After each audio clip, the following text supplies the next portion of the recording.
One is approved by many professional athletes and trusted health experts such as Tim Ferriss and my guy, Michael Gervais. Athletic Greens is also a climate-neutral certified company, which is awesome. Athletic Greens is going to give you a free 1-year supply of immune-supporting vitamin D and 5 free travel packs with your first subscription purchase. All you have to do is go to athleticgreens.com/CBSSR. Once again, athleticgreens.com/CBSSR. I absolutely love this product. athleticgreens.com/CBSSR. If you missed the Brian Bailey Show, you missed. Ronald Vincent, North Carolina's all-time winningest high school baseball coach. The Rapids have beaten Western Alamance 6-0, beat Southern Lee 10-0. So your pitching staff's looking pretty good. You've outscored the competition 16-0. Has that been a surprise to you that you guys have played so well through 2 games? Yeah, the scores have been a surprise. We have been playing pretty good most of the year anyhow, and here at the end of the year we've played real good with, our pitching and defense is so solid. We've got hitters that, when they get to the second and third time through the lineup, these hitters make adjustments. We do a real good job hitting the ball all over the field. Tune in Mondays at noon for the Brian Bailey Show, powered by Greenville Utilities, right here on Pirate Radio. Temperatures are in the low 30s at 10 a.m., increasing sharply to 75 degrees by 1 p.m., and then dropping into the teens by 10 p.m. So before you go to work, put on some gloves, pack some shorts, and a parka. That should cover you for the day. Your heating and cooling take a beating. Guarantee your system is ready when you need it. Call Delcor. Buy a new train system and make no payments until 2023. It's hard to stop a train. With inflation and high gas prices, you don't need another payment. So buy this month and make no payments until 2023. Delcor, the service professionals. This is Talbot Green with Angel Oak Home Loans. The real estate market is extremely competitive right now. The importance of being pre-qualified is absolute must before you begin shopping for a new home. At Angel Oak, we offer a wide variety of programs ranging from conventional, government, and portfolio loans that fit most financial situations. To get started, contact Talbot Green, Braxton Green, Joanne Weir, or Wanda Hager at 751-2060. NMLS 1719250, Equal Housing Lender. Hey Pirate Nation, Lindsay Gray here with Carolina Caliber. In 1960, my granddaddy started his firearm business right here in Eastern NC. Still family owned and operated, we have the area's largest selection for outdoor shooting sports and accessories and are one of the nation's top firearm dealers. At Carolina Caliber, we have everything you need from hunting, home defense, and personal protection, including a wide variety for ladies and youth. We buy, sell, and trade. It's a time-honored tradition. Visit us at Carolina Caliber on Fire Tower Road in Winterville. Your first stop for shopping is at Shimmer Boutique. This is Ashley from Shimmer. We are fully stocked with the latest apparel, shoes, and accessories and more. If you need gift ideas or some shopping therapy for yourself, stop by today. Looking for the hottest shoes on the market? Shimmer has the biggest selection of Hey Dudes anywhere. Shimmer has the newest Yeti products and colors. Want this year's most popular bag? Shimmer has a great selection of all your bog bag needs and accessories. Shimmer in Greenville, Winterville, and Jacksonville. At Jimmy John's, we don't make sandwiches. We make the sandwich of sandwiches. We use fresh veggies because we don't hate salads. We just feel bad for them. We make our sandwiches exactly how you want because you're the one who's eating it. And we bake bread all day, every day because stale bread isn't bread. It's croutons. Sandwich history is written by the victors. Good thing we have legible handwriting. Jimmy John's, the sandwich of sandwiches. Order pickup or delivery on the app. Hey Pirate fans, Derek Pizzeni from Carolina Wealth Management. Are you a fiduciary? That's a question every investor should ask their advisor. A fiduciary is an individual who acts in the best interest of a particular person or beneficiary. Is your advisor a fiduciary? You should know it's your money. At Carolina Wealth Management, we do things differently from other investment firms. To learn more about the benefits of working with a fiduciary advisor, visit mycarolinawealth.com. That's mycarolinawealth.com. For the latest from the world of golf, tune in every Saturday morning from 8 to 10 for the Golf Shop Radio Show. Hosts Mark Greenhelds and Matt Blanchard talk golf from tee to green and everything in between. If you like golf, you're gonna love Golf Shop Radio. Before you tee up, drop on in. Welcome to the Golf Shop. This is Pirate Radio, WGHB Farmville, 1250 and 92.7 FM Greenville, WDLX Washington, 930 and 104.1 FM Washington. Can you be quiet, please? Thank you. Welcome to Pirate Radio Live. Hi. Hi. Hi. Was that supposed to be funny? I got a little taco meat on my chest. Let's get the pumping. Does anyone really care? I know Clip said he packed us in, so I'm just glad that I can prove Clip wrong. So know your role. If you're a star, be a star. If you're a role player, you be the best damn role player there is. It's gonna be fun. We in the thick. I mean, everybody gonna be loud. I'm gonna be loud with them. We screaming too. Like, yeah, let's go, let's do this. You ready for this? Now live from the Pirate Radio studios in the heart of the Pirate Nation, here is your host, Clip Brock. All right, let's get to pumping on this Tuesday edition of Pirate Radio Live. Clip Brock here inside the Pirate Radio studios, coming to you on Pirate Radio 92.7 FM in Greenville, 104.1 in Washington. We're on 1250, 930, also online, pr927fm.com. Hey, you can find us on Facebook Live and YouTube. Make sure you like the Pirate Radio Facebook page. Put a lot of goodies, stories, and other content there. And all of our videos available on Pirate Radio TV on YouTube. Subscribe to Pirate Radio TV. You can watch this show, The Brian Bailey Show, our ECU baseball post-game reports, and a whole lot more right there at Pirate Radio TV. All right, we talked pretty much all things baseball yesterday on the show. And we'll keep that rolling into today's show as Aaron Fitt from D1 Baseball will join us in about 30 minutes from now. We'll talk about where the Pirates stand. What are they playing for these last couple of weeks when it comes to seeding purposes? Where does Aaron think the Pirates will land in a regional? We'll discuss all that and look across the college baseball landscape with Aaron Fitt coming up at around 3:30. At 4 o'clock, we'll talk to a former Pirate who is having a fantastic season this year with the Lynchburg Hillcats, the Guardians affiliate. Trey Benton will join us. Trey has made the move to the bullpen and is the closer for the Hillcats. He has 3 saves. He has not allowed an earned run. He has pitched fantastic, and we'll talk about what's going right with Trey Benton. We'll get an update on Trey's career, talk some Pirate baseball and more coming up at around 4 o'clock. The Hurricanes are in round 2 of the Stanley Cup playoffs. We'll preview their series and look at the other series going on at around 4:30 with our resident Caniac, Brooks Hill, former Pirate Radio intern. He was at Game 7 the other night in PNC Arena, and we'll talk about Game 1 coming up Wednesday night between the Canes and the Rangers. Got that coming up. And then Bryce Williams will join us in the 5 o'clock hour. Thought of a new game we can play with Bryce. I ran it by Shirley and CJ. I haven't even told Chandler about it.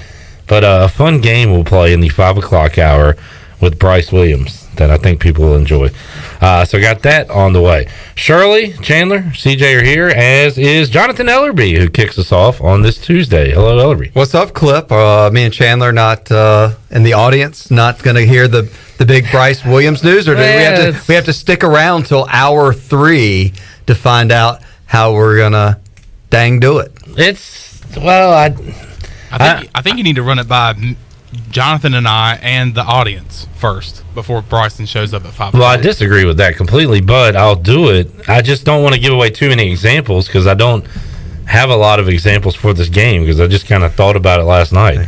But anyway, let's say like you do. I don't want to know. No, I'll wait. I'll wait. Yeah, I'll just sit back and wait. No, I don't want to. I think it's a big tease at this point. All right, well, stay tuned. 5 o'clock, we'll play the game. If we would have worn a purple Pirate Vibes only shirt today, the game. Thank you. If we'd have worn a purple Pirate Vibes only shirt, I guess we could have been in the cool club and found out what hour 3 was. Not about being cool. It's about who was in the room when I decided to bring it to their attention. Did anybody prove you wrong today, Clip Brock? No, I have not been wrong before I was earlier this year about ECU baseball or since then. Because Cliff Godwin was just happy that he was able to prove you wrong. He did. And maybe that'll happen again. And hey, look, credit to me for admitting my mistakes. That is true. Hey, look, it's not only about admitting your mistakes, but owning them, fixing them, and not doing them again, Clip Brock. All right, so next year when the Pirates get swept by some crap team to open the season, I will not give up hope. That's the best attitude. There's a track history, and you can talk to Aaron Fitt about that. Yes. I'm excited about your guest lineup today. Well, I'm glad you're excited. Excitement time. Yes. All right. I did think of a question on Sunday night that I meant to bring in here and ask the players on Monday, and I forgot, Ellerbe, so I can break it out as the question of the day for today's show. For me. How many phone numbers do you know by heart? Ooh, that's a good one. So I was thinking about this. I know my my parents' house, both of my parents. I know my wife's. I know my best friend from school, his parents' number. I still remember that one. Is it still active? I don't know. I mean, I could call them right now. But yeah, it's got to be. They live in the same house. Well, I mean, a lot of people have disconnected their home line. Oh, it could be. But I do remember that number. And I know my grandma's. I would say it's like probably 10 or less at this point. So you 10 or less, and how many do you think are landlines versus cell phones? Yeah, well, I know 2 landlines, and that's all I can think of at the top of my head. I know Weaver and Bailey because I called them so much for the show. That's true. So I know them. I mean, 317-1250. I know people that. Call you that. I know that landline. Yes. For the 5th quarter. Yeah, I know my parents' number. I obviously know my wife's number. I bet the younger the person is you ask, the less they know. Does your daughter have a cell phone? Yes, and I don't know her number. Yeah, I don't know Hunter's number. He's got a cell phone too, but I don't. I know. Text me, but we don't. Yeah, but I don't never. I mean, like, well, I guess when Liz got her number, I mean, it was easy. I mean, it was one of those things. I guess I was still in memorize mode, or I'd punch it in because I don't know. Maybe it was just faster to punch it in than scroll through your contacts. But yeah, that's a good question. Chandler, how many numbers do you know by heart? All right, I know my mom's. I know my dad's. I know my grandma's because she still has her landline. Know her landline number. When you were in school, did you have a cell phone? I got my first cell phone. It was a Scoop, LG Scoop, in 8th grade. So at that point, you just start programming in numbers, and you don't have to remember. Right.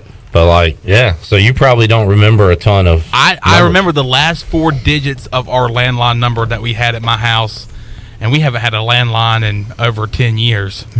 I'm trying to think of the first 3 numbers, but I can't remember. But I think the player. That's the first few I can think of. The question for the players is, do they know Cliff Godwin's number? Yeah. And do they know their roommate's number? I think that would be. I think that would be interesting to see if they know, if they have those numbers memorized. Because or Palumbo, If for some reason somebody hacked all of the contacts in your phone, you'd be in trouble. You couldn't call a lot of people. And I do know the number to call for 911. So that's a good one. Was it that bad? It was terrible. Sorry. It was terrible. I mean, I can't even act like it wasn't bad. I'm sorry. Well, I mean, it's not a joke. I was being serious. I know that number. Okay. You look a little salty. My plan worked. It wasn't a joke, and no one laughed. There you go. Well done. I'm a genius. Well executed. Chuckle Hut is out of business. All right. Coming up tonight, Pirates and the Campbell Fighting Camels, and Ellerbe, East Carolina, riding a 10-game winning streak into this game. They have turned it on at the right time. Red hot conference regular season champions. Just incredible run here by the Pirates. Yeah, 20-5 since being 14-13, and just a lot of big stats thrown out there. Who was the last team East Carolina lost to? Stank. The Wolfies. So and Campbell, I do believe, wasn't Campbell their first win of the season? They lost to Bryant. Yeah, swept by Bryant, and then beat Campbell as the first win. And it was a dominant win too, because I remember after that sweep to Bryant, you go to Bowie's Creek, where it's always a tough place to play against Justin Hare's ball club, and I think the Pirates won by a pretty large margin there. So hopefully the Pirates do the same tonight. That was a good move by you there to say the coach's name and ball club. That makes me think you know a lot about what you're talking about, even though I don't think you do. But that's a pro move right there. Thank you. I had to bounce back after the 911. You bounced back pretty strong. Yeah. All right. Good bounce back performance. You were this close to being off the show the rest of the day. You're gone. You know what? That is not a good penalty, Ellerbe. Get kicked off the show? No, because Chandler likes to be off the show. He won't be here Friday. We need to make him be on the show more, not off as a penalty. I was just going to put him in a chair, in the intern seat. So he's still got to be here. Yeah, he's still got to be here. Fair enough. So. Where are you going to be Friday, Chandler? I have a rehearsal dinner. My God. More weddings? More weddings. This guy. Man, the bride or the groom? I know both. Wow. What side are you going to be on? Yeah, exactly. Pick a side. Well, I'm a groomsman. So you're in the wedding. I know Trace, my buddy, and then his soon-to-be Trace wife. Yarborough? Trace Yarborough. That's an inside joke. Yeah. That wasn't very good either. Isn't it kind of weird he says he knows both? You know, I mean, like... No. He went to school with him, probably. You went to school with both of them? No, I didn't get to school with the bride. But But I know you her. only know the bride because of your friend, though. I knew the bride before they even started dating. Okay, then that makes it a little bit better. But when you say you knew both and you only knew her because of your friend, then it's really that doesn't. But if I now say I wasn't in the wedding and I had to choose a side of the aisle, it would be the groom side. What if the groom side was packed? I would make room. Wow, really? I'd make room for the groom. All right, fair enough. So we will be missing you on Friday, Chandler. You gonna give a speech on Friday? If they want me to. Talk about how you know your friend's Trace's number and 911. Yeah, I mean, that's how I'll start the speech off. Yeah. Get everybody's attention. Good one there. A lot of games not being played, Ellerbe, in college baseball. Because what's the story on that? The RPI, North Carolina said due to travel issues. Who were they supposed to play? UNC Wilmington. To get down I-40? Could they not use the ferry from Outer Banks? That maybe you can go by via boat. Due to travel issues. Yeah. That is such a cop-out. It's pretty bad, and I'm both sides guy. I think it's lame not to play a game, although yesterday Cliff Godwin said, I don't like this trend and where we're going with it. And then he said, if it was us and we were trying to get a national seed and play a team with a bad RPI would hurt our chances, I probably wouldn't play it. So it's like, it sucks, but the thing to do now, we'll talk to Aaron Fitt about this, is try to figure out how not to have the RPI be such a big weighted measure on a team. I think that's if you have a game scheduled with Campbell and they're rolling into Greenville tonight, and for instance, if they were 10-30, you didn't, if they were an NCAA tournament team last year and then they've just been devastated with injuries and then it just happens, then look, you can't control that. The RPI. It should never hurt you to win a game. No, or play a game that you have scheduled, and unlike football that doesn't football teams are scheduling for 2040 right now, but baseball teams pretty much schedule, within 6 months out for the most part. So I think that part of it, I agree with you that the weight on the RPI is kind of ridiculous. Yeah, and that is why you won't see some of these midweek games pop up. Ole Miss, I think A&M, North Carolina, the latest to do it. So teams are trying to save their RPIs as they go into the final weekend of conference baseball. Well, what should happen is when you get to this point in the season in May, those games just get exempt. If it gets to the point where what you just said, if you win a game and it hurts your RPI, then there should be a few games of exemption. Of being like, well, we're not going to count this maybe you get a few games that you can kick out throughout the year, as everybody can do that, but based on having a bad RPI. Speaking of schedules, question. Go ahead. I'm sorry, I didn't mean to interrupt you. You did. So, why can't you? Now, I don't pay a lot of attention. I hear the word RPI, but I don't pay a lot of attention to it. So, this might be on the verge of asking a really stupid question. But why can't they just do it like teachers do it, where you take the highest grade and the lowest grade and kick them out? What's it called? And average it out. Yeah. So you take I forget what it's called. GPA? What's the word where you bump up somebody's grade? Curve. Yes. We're gonna curve, not the knuckle. Yeah. I would think. Well, that's kind of what Ellerbe's saying, right? Yeah, I'm just saying. Is that there's what some you were proposing? Yeah, I was just saying. Hey, look, when you get to May, and maybe you can, say, hey, look, what if we, let's take the Campbell game back in February. Mm-hmm. Let's say we beat Campbell 10-3. At the time, maybe it was a good RPI game. I don't know.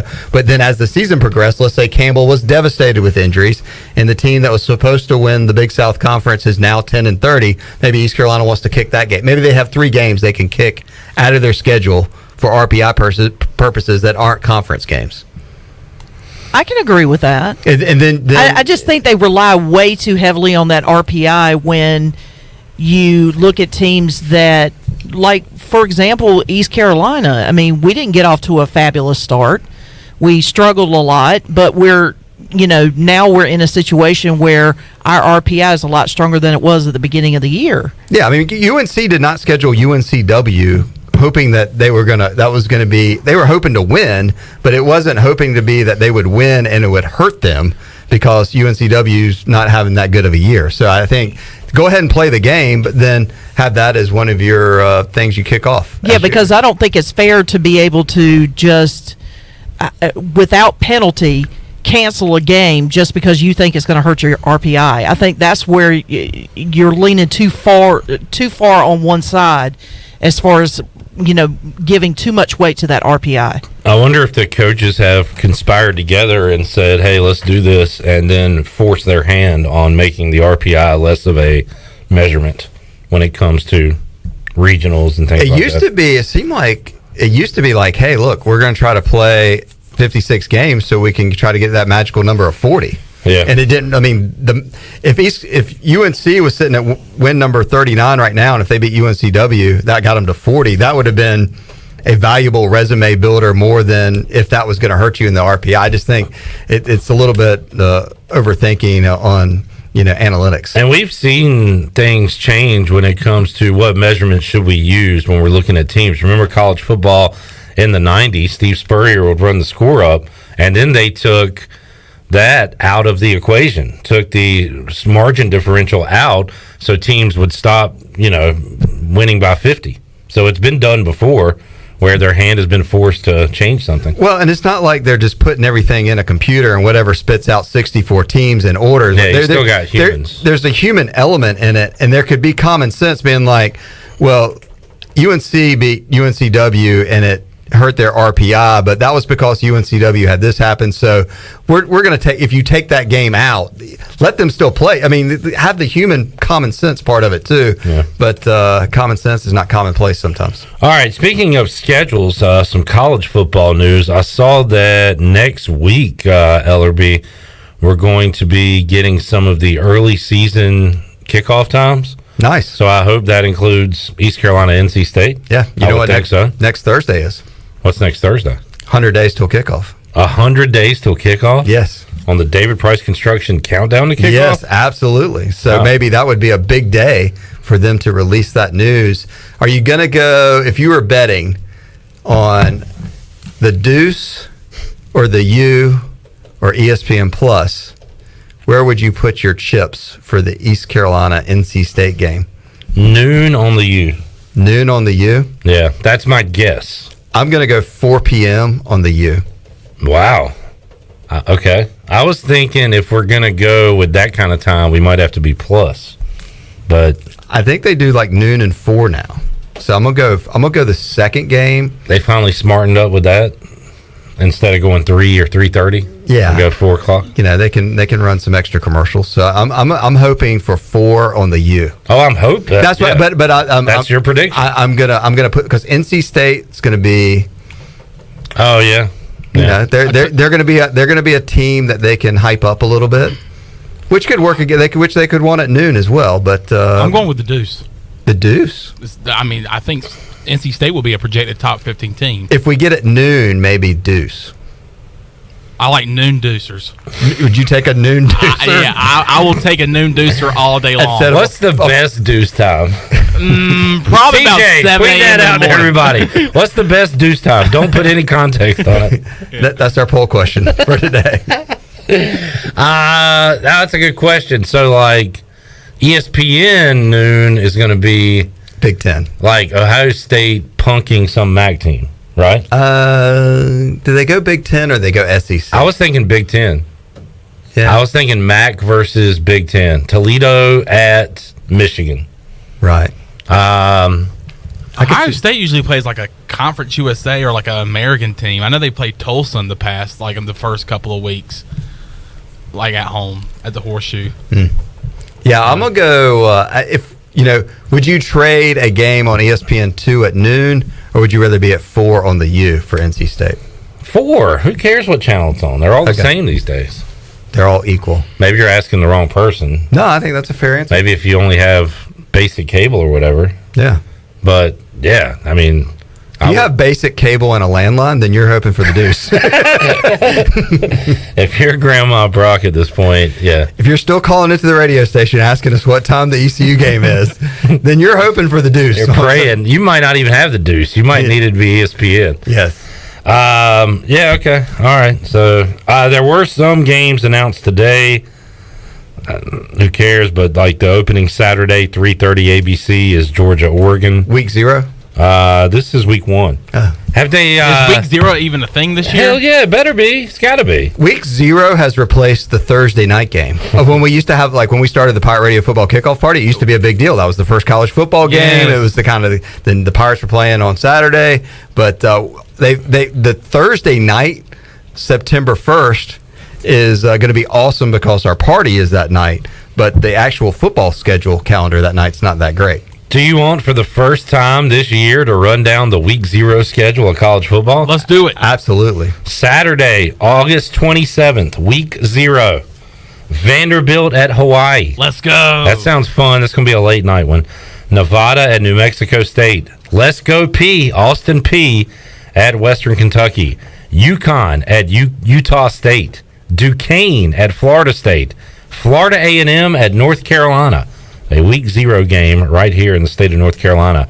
Nebraska versus Northwestern in Dublin, Ireland. Why? I guess why not, but why? Who's asking for that?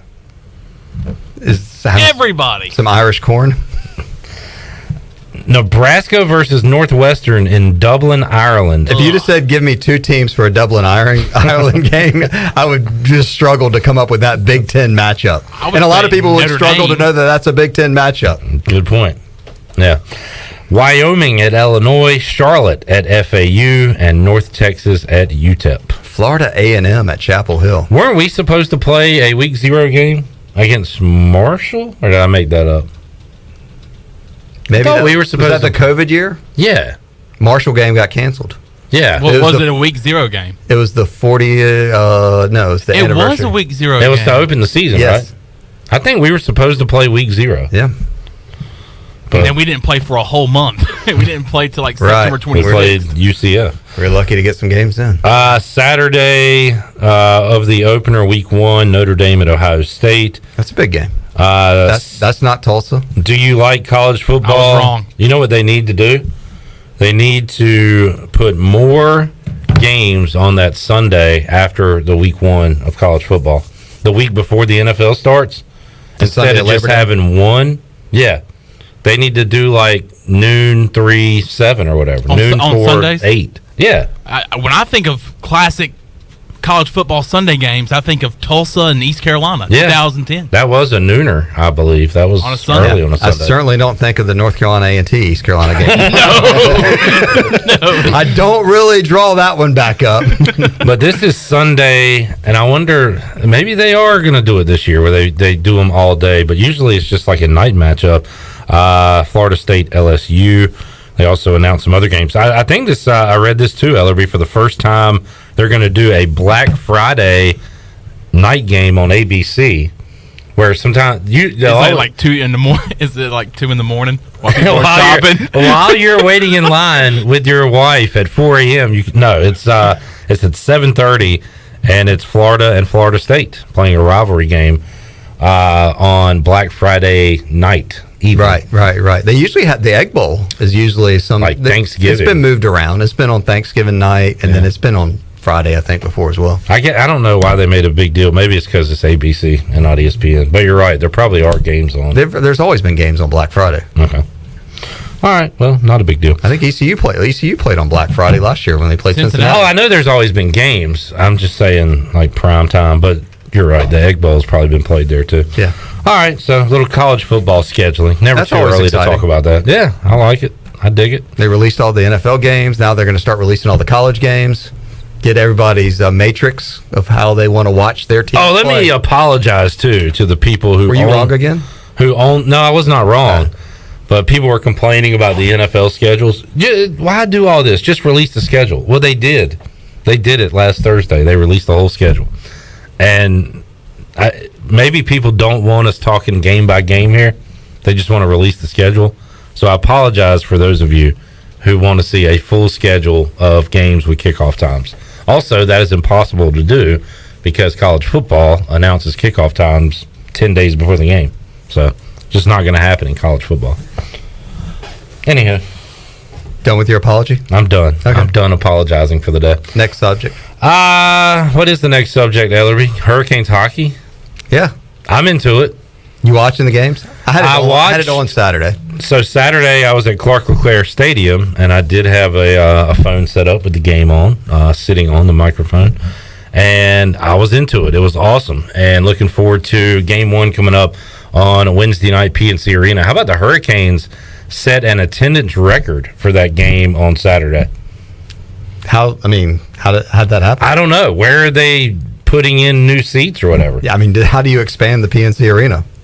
Good point. Good question. Did a hurricane blow off the roof and they could add more seats? More people were hiding in the bathrooms like you and Shirley and got in. There's some good standing room only areas. Maybe they heard the show and they're like, you know what? We should charge for this area. We should go to Game 5, sleep in PNC Arena for 3 nights, and be ready to go. Well, they're doing paid attendance record. This is not. So technically, whatever go back to Game 7 of the Stanley Cup and add 2, and that might beat the record. You never know. Oh, yeah. Me and Shirley this record may not be true. May not. No, need to do a head count. Susan Deans on Facebook Live says #Fire Matt Rule. Steve Hill says, I think Chandler is auditioning for Wedding Crashers. Well, Chandler's invited to the wedding. I think Chandler's auditioning to be a professional wedding goer. Mm-hmm. Like, if you want a nice, fun guy to be at your wedding, invite Chandler. I'm that guy. I am that guy, pal. Yeah. I need to start advertising on Pirate Radio. Your services? Yeah. How much do you charge for people to have you at their wedding? $3.99. Just feed me and give me some ice cold beer. Really? So just some cold beer for Chandler. Well, it's not that he doesn't have an outfit because he's got like 18 of them. Yeah, at this point, and he's also got the shoes. He's got the Bruno Marks. $12.99 at Walmart. All right. How much for you to be like the ring bearer? Is there certain levels, or you just like it's just flower boy? Just feed me and let me drink. Right, and then it's up to them and have a place for me to stay. All right, now lodging's involved. Now it's getting a little pricey. It's kind of bad when you lead with drinking and then say you need a place to stay. that eliminates about half the list right there. And a chauffeur. I need a DD. There's a lot of people been like, we're just going to do destination wedding. So are you pulling out a minute spot on Pirate Radio because things keep growing? Yeah. See, like you have to book like the band and like the DJ or like whatever, and it's like we booked Chandler Honeycutt. He's going to be here. What's he going to do? Eat, drink, and we got a place for him to stay. Eat, drink, and sleep. Right. Those are the things. All right. Anything else going on in your world, Ellerbe? No, just lots of good stuff. Getting ready for, you got the Preakness this weekend. Are y'all doing another? You know what? Don't even ask. Don't worry about it. I know. What are you? Everything's going to be all right. Nothing to do with you. So there's nothing I shouldn't avoid listening to some disastrous pull that's getting ready to happen. Let's just say Troy's going to be on the show Wednesday at 5:00, and we got to draw horses. And you're going to draw horses. Yeah. What, you think this is a bad idea? I'm gonna text Mully and tell him to come co-host with you that day, just to say he can just have some little fly on the wall commentary. Well, he is planning to be here on Thursday. By the way, folks, Wednesday we're gonna have to do our PGA Championship draft. Yes, sir. Y'all don't let me forget that. Best believe, by the way, Harold Varner III. That's right. His group was announced today and the tee time. He's teeing off in the 1 o'clock hour. 2 p.m. 2:25, I think. I thought I heard you say 125 today, Clipper. So who's right? Oh, is it? Was that Tulsa? Oh, it is Tulsa, Oklahoma. Well done, Ellerbe. All right, so 225, and he's going to be with Ricky Fowler and Jason Day. So that's a good threesome there. Yes, Well, I hope one of you guys get Phil Mickelson in your pool. Is he participating? No. Which is why I hope one of you guys get him. I didn't see any news on that. I know Greeny last week was there speculating, would he be there? If he was, he'd have to answer a lot of questions about gambling and Saudi tour and all kinds of stuff. Tiger is back this year in the PGA Championship. I think the last tournament he played was the Masters. Yep. And I've already forgot his group, but he's with some big names too. I want to say Rory McIlroy. I'm trying to look it up. I can't do it at the same time. This is just stop. Bro. No, I'm not going to stop. All right. I'm going to go until I find this group. Roy, what's his with name? one of the Rory McIlroy. Rory McIlroy. Roy Rogers.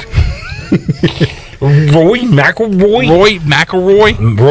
Rory McIlroy earlier today said that Phil Mickelson should be playing. He said it's unfortunate, it's sad. I thought people hated Phil Mickelson now.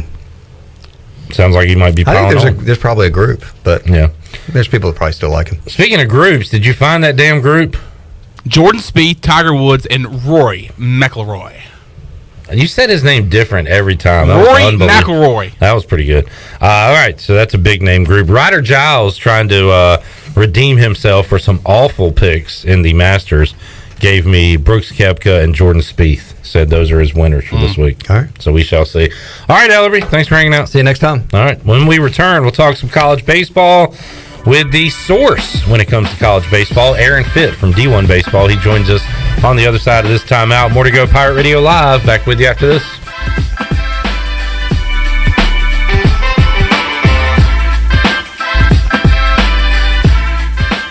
Before anyone walks into your business, the outside is what they see. Make sure your first impression is a good impression with the right curb appeal. Hi, this is Daniel Andrews from Dan Andrews Lawn Service. We specialize in making your business look great. Let us handle all your professional landscaping needs. We do it all so you don't ever have to worry. Residential services are also available. Call us today at 717-8006 and we'll come out and give you a free quote. Taking care of your landscaping needs is all we do, and we've been doing it for over 20 years. You can trust our reliable team at Dan Andrews Lawn Service, covering all of Eastern North Carolina. Pirate fans, get ready for a winning season and team up with Quality Equipment, your local John Deere dealer and proud sponsor of the ECU Pirates. When you do business with us, you'll get things done right. We're proud to offer a large selection of new and used John Deere equipment, a fully stocked parts department, and a highly trained staff who is here to support you throughout the life of your equipment. So get quality done right before every ECU game day and visit qualityequip.com. Hi, I'm Annalie Newhoff. And I'm Rob Campbell. And we are with CopyPro. We have been locally owned and operated here in Eastern North Carolina for almost 50 years. CopyPro is the leader in office technology. Does your business struggle with keeping printing costs low or producing professional documents? Here at CopyPro, total customer satisfaction is our #1 priority. We have a variety of solutions to help reduce your printing expenses and make your business more productive. Call us today at 1-800-682-6558 or online at copypro.net. CopyPro, we are the professional office systems people. This isn't your regular cola, so this isn't your regular cola ad. No beach parties or family barbecues here, just Nitro Pepsi, the first cola ever infused with nitrogen. So forget everything you thought you knew about soda, because that nitrogen gives us a whole new experience. Think an infusion of smaller bubbles for a cola that's got a lighter, smoother texture. And don't get me started on the pour. You don't pour this like any other cola. We're talking turn the can completely upside down and watch as those bubbles cascade into the glass to create a frothy, luxurious foam topping. Can your cola do that? I didn't think so. Unless you've got your own Nitro Pepsi, in which case cheers to your great taste. Because you already know that the only thing better than the pour is the unapologetic cola taste. What else is there to say? From the creamy foam to the smooth texture to its unbelievably delicious flavor, this is cola like you've never had it before. Time to bring your taste buds to the next frontier. New Nitro Pepsi. Smooth, creamy, delicious. Winslow's Deli is now Fifth Street Hardware, restaurant and tap room. With a brand new look, Fifth Street Hardware also has a brand new menu, serving lunch and dinner every Tuesday through Sunday, and brunch starting at 10:30 on Sundays. What else is new? Well, how about poker every Tuesday night and Trivia Wednesday with DJ Captain Morgan? It's a new look and a new name, but the same great location on Fifth Street beside the State Theater. Follow them on Facebook and Instagram for specials and events. Fifth Street Hardware Restaurant and Tap Room. Hey Pirate Nation, this is proud ECU graduate and former baseball player Brandon Manning inviting you to join my team at Farm Bureau Insurance. Right now is a good time to review your coverage with a local trusted agent like me. I will make myself available before or after business hours, and my clients always have my cell phone number if they need anything. From home, auto, or life, give me a call today and let's talk about your insurance coverage and about the Pirates. Call 531-1812 and go Pirates! All aboard! Hop on the Emerald Express for a free ride through the Uptown District every Thursday through Saturday from 12 p.m. to 8 p.m. The continuous loop begins and ends at GK Butterfield Transportation Center, but you can hop on and off at any of the 13 stops. With stops along Dickinson Avenue, Evans Street, the Town Common, and more, the Emerald Express is the perfect way to travel in the Emerald City. This trolley runs every 20 minutes, but don't worry, the stops are all footsteps away from all the businesses in the Uptown District. This is Big John Williams, strength and conditioning coach for East Carolina football, and you're listening to Pirate Radio, the voice of the Pirate Nation.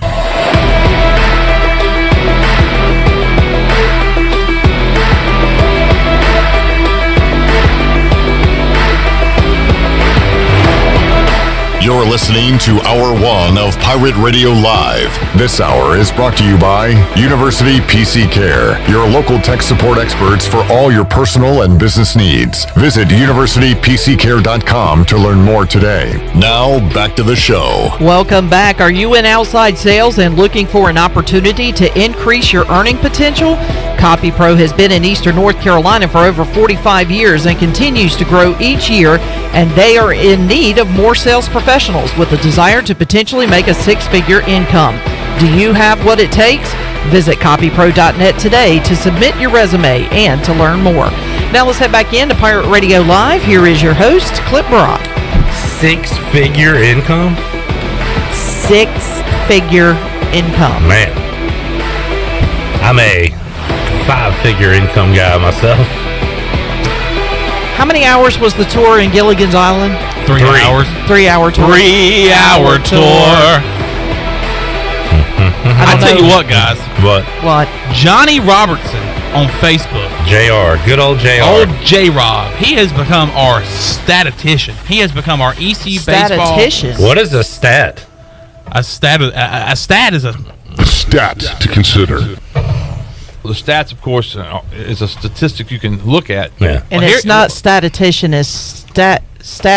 Uh-oh. Well, here's a stat that you can hear about. Statistician. Thank you. Statistician? Yeah.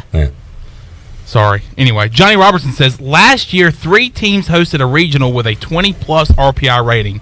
South Carolina with 20, Florida with 26, and Louisiana Tech with 29. ECU currently sits at 31, so could the window still be slightly open for the Pirates to host a regional? You want my prediction? Yours. Only yours. I hadn't been very good about these. Prediction? Pain. Well, thank you, Mr. T. I'm going to say no, but maybe we'll talk to Aaron Fitt about that right now. I'm glad that you said no. Because now it could happen. And now we can prove your ass wrong again. Because you don't know nothing. Let's go to Aaron Fitt. All right. Joining us on the Pirate Radio Live line. He's a bit salty. From D1 Baseball is Aaron Fitt. Aaron, great to talk with you again. How you doing today, man? I'm doing great. How are you? Fantastic. And Aaron, last time we talked earlier this season, things were not going well for the East Carolina Pirates. You had wrote them off for hosting a regional. I eventually wrote them off for even getting into a regional as an at-large. Thought they'd do well in conference play, but did not have them running through the conference like they have this year and really improving their overall profile of the RPI in the low 30s now. And what a turnaround for these Pirates, 10 in a row as they head head into tonight's game with Campbell, and Aaron have been one of the hottest teams in the country here the last 20-25 games. Yeah, how about that? Really an impressive turnaround. You're right. I mean, a team that kind of seemed, a month ago like they were just part of the pack in the American. There wasn't any real separation between those teams, and then East Carolina separated itself. Kind of reasserted that they're the team in this league. They're the dominant power. To be sitting here at 17-4, I mean, it's really loud.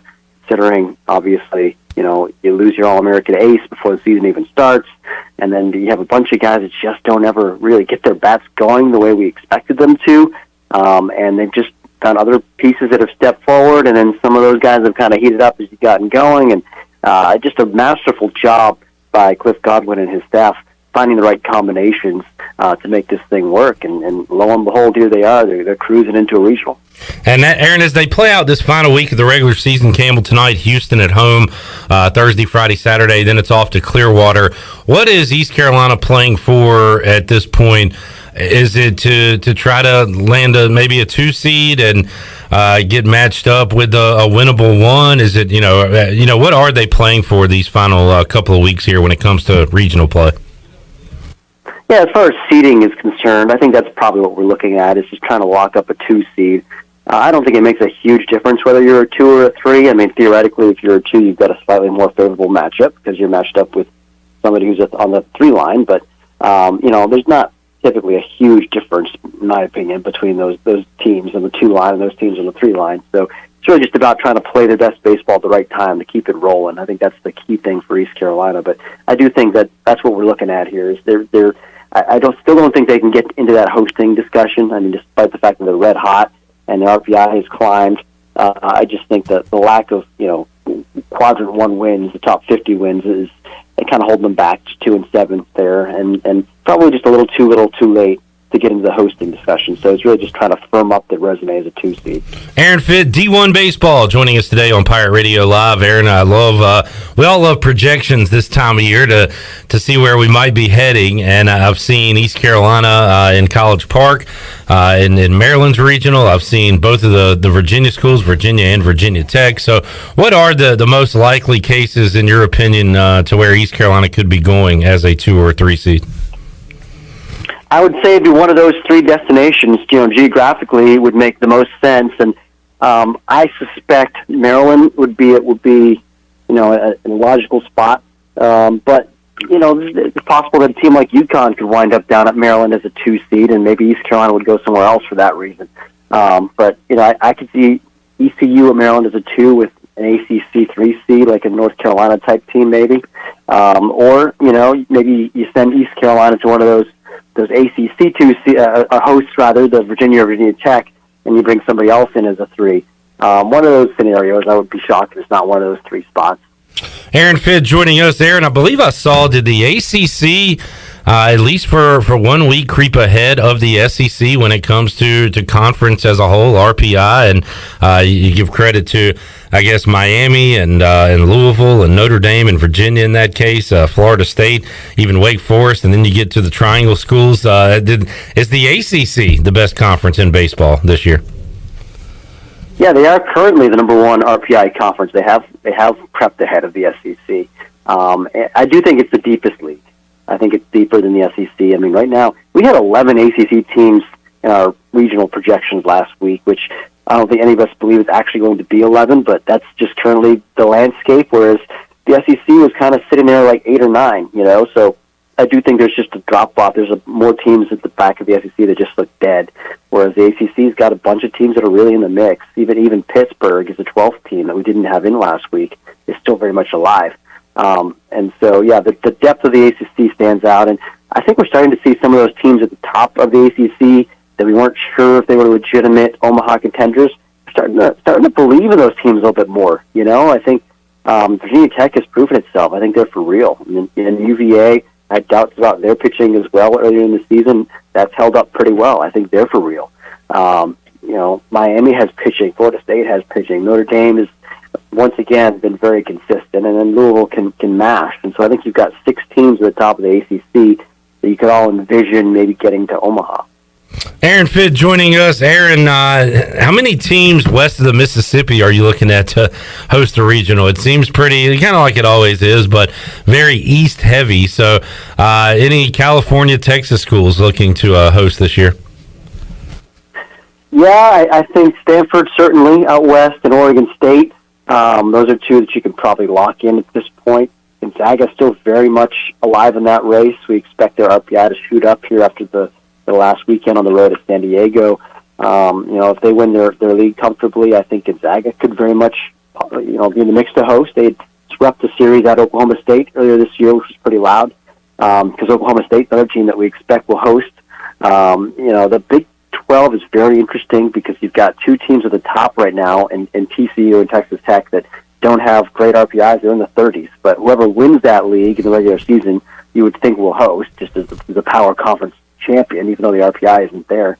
And then it's a matter of, will Texas, play its way up and back into the hosting mix, or will the Big 12 get 3 or 4, or even just 2? I mean, that's still kind of up in the air. It's kind of a weird year for the Big 12. So there's a lot still in play as we head down the stretch.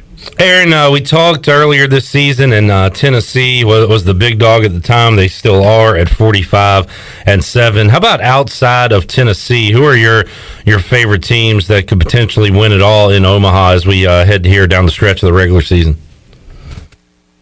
Yeah, we've got Oregon State number 2, and really like those guys. I was out in Corvallis a week ago for their Oregon series and walked away impressed. They feel like a very complete team. They've got some star power, some firepower in the heart of the lineup. They've got, I think, the best pitcher in the country in Cooper Jerpy, the lefty, who's kind of that Chris Sale look to him, a lower slot guy, just explosive fastball. And they've got enough bullpen depth. So I think Oregon State stands out to me. I still really like Oklahoma State. If they need to rebound after a bad weekend, they got swept by Texas Tech this past week, but I still like their team a lot. Arkansas has been up there all year long in the top 5. I feel like they're still a factor with some of their pitching, their balance. I mean, but there's not a lot of teams that have the real front line starting pitching, and so the teams that do, teams like Miami and Florida State, I still feel like those teams have an advantage in the postseason because they can match up with you on the mound and get that length out of their starters that a lot of teams don't really get. Aaron Fitt joining us. He, Kendall Rogers, and the crew at D1 Baseball do a great job. In fact, Aaron, I think my advice to you would be to keep predicting series wrong, because that's when you get the most attention, right? When you miss a series prediction, everybody talks about it, and you get good press that way. Oh, we love that. We love the official team Twitter feed let us know. Like last week, everyone picked Oregon State to beat Arizona because why wouldn't you? And of course, the Arizona Twitter feed had some fun with us over that one because the Wildcats won that series. But yeah, it's fun. It's all in good fun. We love the predictions game. Absolutely. Aaron Fitt joining us. Aaron, I saw Travis Jewett no longer the head coach at Tulane. And how about head coach openings that you anticipate this year? Because here with Cliff Godwin, we start to worry anytime we see a big job open up that they may come after Cliff Godwin. Do you anticipate any big job openings at the conclusion of this season?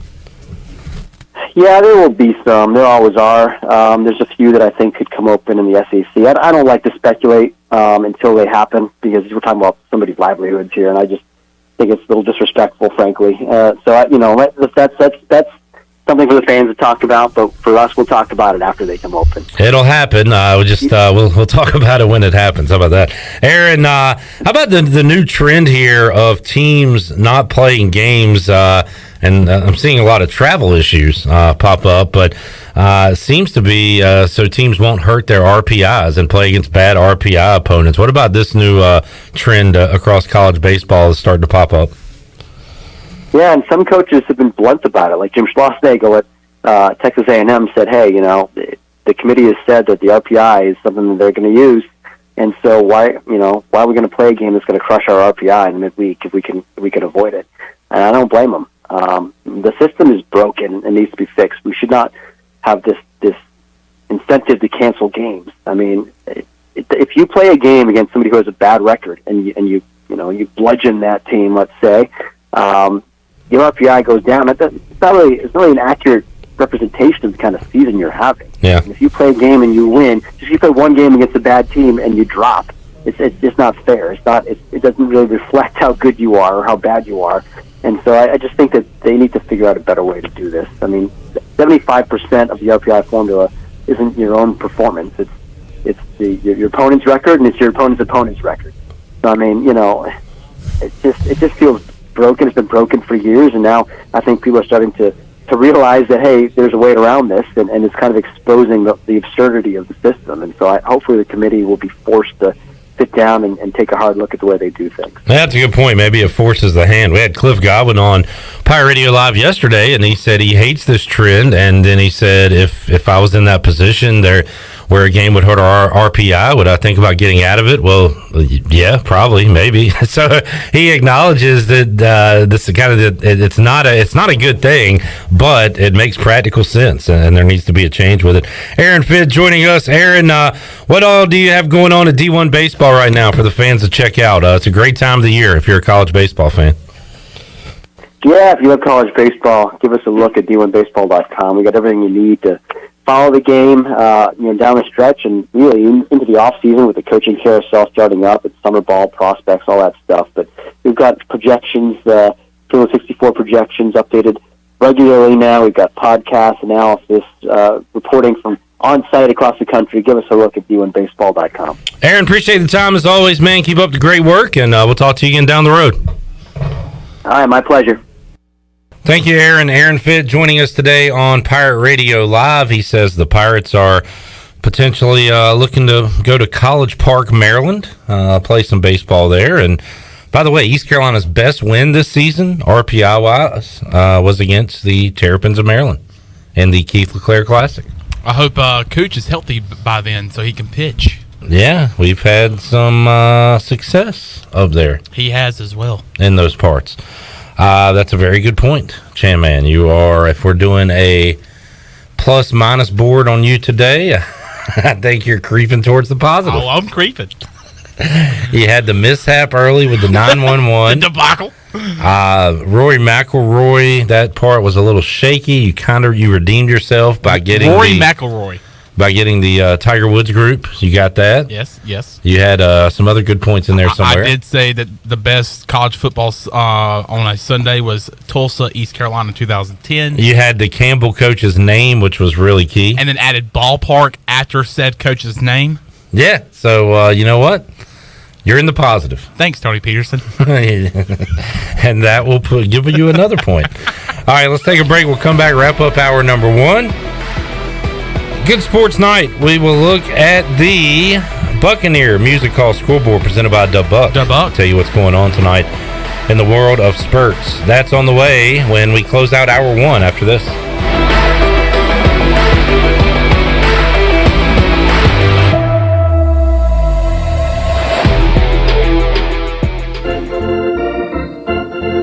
Hey Wood Ducks fans, be sure to purchase your single game tickets online at woodducksbaseball.com or by calling our front office at Granger Stadium. Advanced ticket prices for Sunday through Thursday are just $7. Friday and Saturday tickets are $12. Do you have a big group? No problem. Book your group tickets by contacting our front office now. We hope to see you out at Granger Stadium all season long. Let's go Woodies!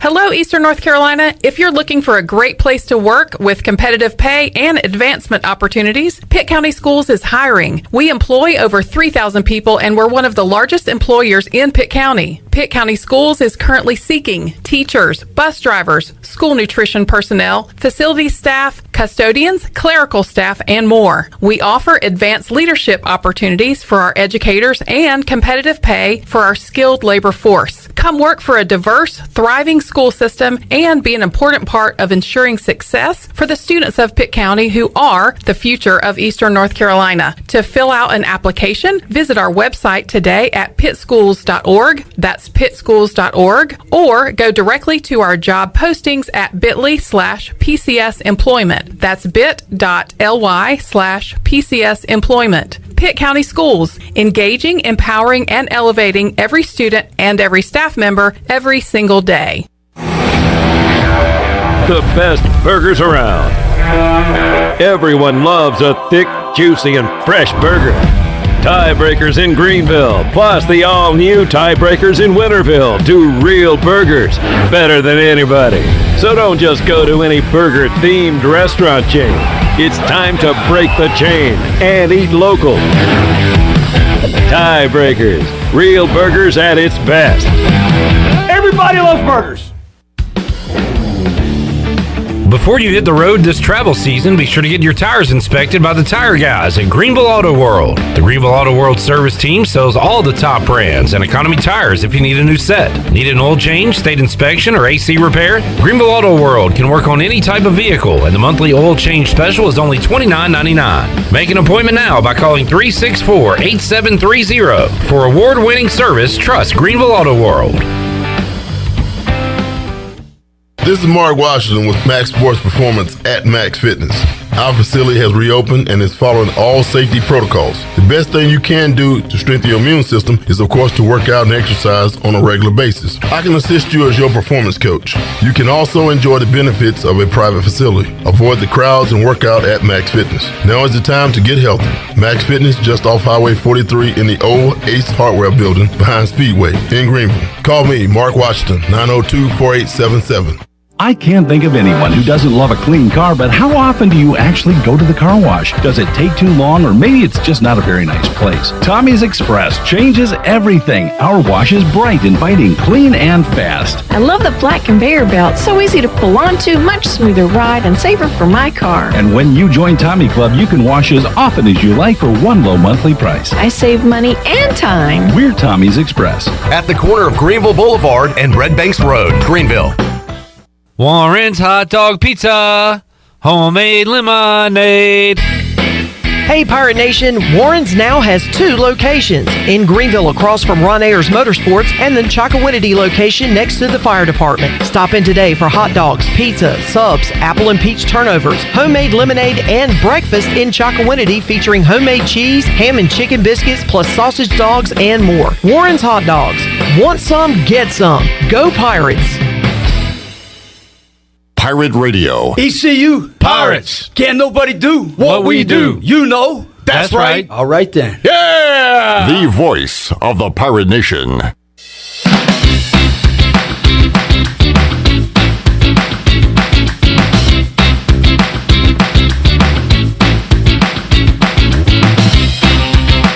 You're listening to Hour 1 of Pirate Radio Live. This hour is brought to you by University PC Care, your local tech support experts for all your personal and business needs. Visit universitypccare.com to learn more today. Now, back to the show. Welcome back. Interbanks Home Builders Association presents Home and Garden Expo 2022 on Saturday, June 4th, and now's your chance to be a part of it. You can have a booth or be a sponsor of this new and improved exciting event to be held on Saturday, June 4th at Minges Coliseum. Indoor and outdoor exhibit space is available to accommodate everyone. And for more information, or if you want to sign up, please visit Interbanks Home Builders Association's website at ibxhba.org. Now let's head back in to Pirate Radio Live. Here is your host, Clip Brock. All right, some Pirate basketball news. East Carolina has picked up a commitment from 2022 forward Valentino Pinedo. In the Hoist the Colors article by Stephen Igo, he calls him Valentino Eddie Pinedo, so maybe he goes by Eddie. He is a Madrid, Spain native, 6'7". He was, I believe, the gentleman with Mike Schwartz at Saturday's ECU baseball game, which I saw Schwartz there with the tall gentleman. Was he one of the people in that posse over at Sup Dogs that you saw? I don't know if he was in that van, that mysterious unmarked van that day at Sup Dogs. It was the A-team. Did it hail the being of Eddie Pinedo, whatever his name is? Pinedo? Starting to get closer to even, Chandler. He's at even par already? Yeah, he just bogeyed. Again. Just don't hit the water. Just don't splash. I got it in the rough, but hey, I saved for bogey. It didn't look good from the start. Pinedo came to the United States and spent this past season playing for Sunrise Christian Academy in Kansas, one of the premier prep programs in the country. So he averaged 11 and 8, 2 steals, in the 2021 Under-18 Spanish Championship. So he's played quite a bit of basketball here, there, and everywhere, and will join this Pirate basketball team. By the way, Chandler? Well, I was going to say he's 6'7", and we needed to replace a 6'7" forward that had left the program and now has joined Bryant. Are you talking about the big shoes to fill that are Tay Mosher? Tay Mosher committing to Bryant today. He will join Doug Eddert, who was at St. Peter's during that long run. He was probably the most well-known guy on that program there. So I guess they, made some contacts. Said, how about we go to Bryant? Let's be some Bulldogs. Let's be some dogs, and let's dominate Enough in that being league. Cats, right? Yeah. So this is the new banana boat. Doug Eddard and Tay Mosher. Tay Mosher. Is Kiss still there? There's no way. I looked him up today. He's 25 years old. Okay. He's older than me. All right. So I'm assuming that he will not be on the team next year. Man, that'd be cool if you were a D1 college basketball player. That would be awesome. That would be great. Yeah. That would be awesome. Well, and I would enjoy that. You should have thought about that. Saw today Alexis Reyes transferred from East Carolina. He's going to Quinnipiac. I always think about that regional. As do I. We had that closer on our show, the Jungle guy. They said, "I am the Jungle." Yeah. And they came in and pitched good against ECU, and of course ECU ended up. That was a fun run, man. That was a really fun run, winning that regional, and that was the year they went to the Ville, I believe, and lost to the Cardinals. That was not good. That was not fun. Not fun at all. All right, one game going on the Buccaneer Music Hall scoreboard, presented by Da Buck. Sox leading the Royals 3-0. The of the white variety. Chicago up on top of Kansas City, 3-0 in the 6th inning. Coming up tonight, Game 1 of the Eastern Conference Finals. It is Miami hosting the Boston Celtics. They are expecting a low total, with the total sitting at 204, and the Heat are a 2-point favorite tonight. Thoughts? I really like Miami. I'll take Miami in Game 1. Yeah, Celtics coming off a really good series win there, but I do like the Heat. I also lied to you people. I apologize for that. There are other baseball games going on. Diamondbacks lead the Dodgers 3-0 in the 3rd. Mets have a 1-0 lead over the Cardinals in the 3rd inning. Also tonight, a couple of games in the Stanley Cup playoffs. Round 2, Tampa Bay at Florida. Battle of the Sunshine State. And the Blues against the Avalanche. Avs are a favorite to win it all, and they are a heavy favorite in this series against St. Louis. I am finally all in with NBA basketball playoffs, it reaching the conference finals in the Eastern and the Western conferences. But I will be at Clark LeClaire Stadium tonight, so I will not be able to see the Celtics Heat. And I'm also ready for tomorrow night. You know, hockey's tonight, but now tomorrow night at A.J. McMurphy's, we will be watching Hurricanes second-round playoff action. And I am officially on the bandwagon. Canes Rangers Game 1, 7 o'clock Wednesday night. That'll be followed by the Battle of Alberta as Edmonton goes to Calgary to take on the Flames. That's coming up on Wednesday night. Wednesday night will also be Game 1 of the Western Conference Finals. It'll be the Mavs at the Warriors. Luka versus Steph. That should be a whole lot of fun. So that's what's going on the Buccaneer Music Hall scoreboard, presented by Da Buck. Take a time out, come back. When we return, we'll talk to former Pirate Trey Benton. Man, he is lighting it up right now, putting up some good numbers for the Lynchburg Hillcats. We'll talk to Trey about what is going right with his season. He's had to overcome some injuries and some bad performance, and he'll tell us all about it. Also talk some Pirate baseball when we return on Pirate Radio Live after this.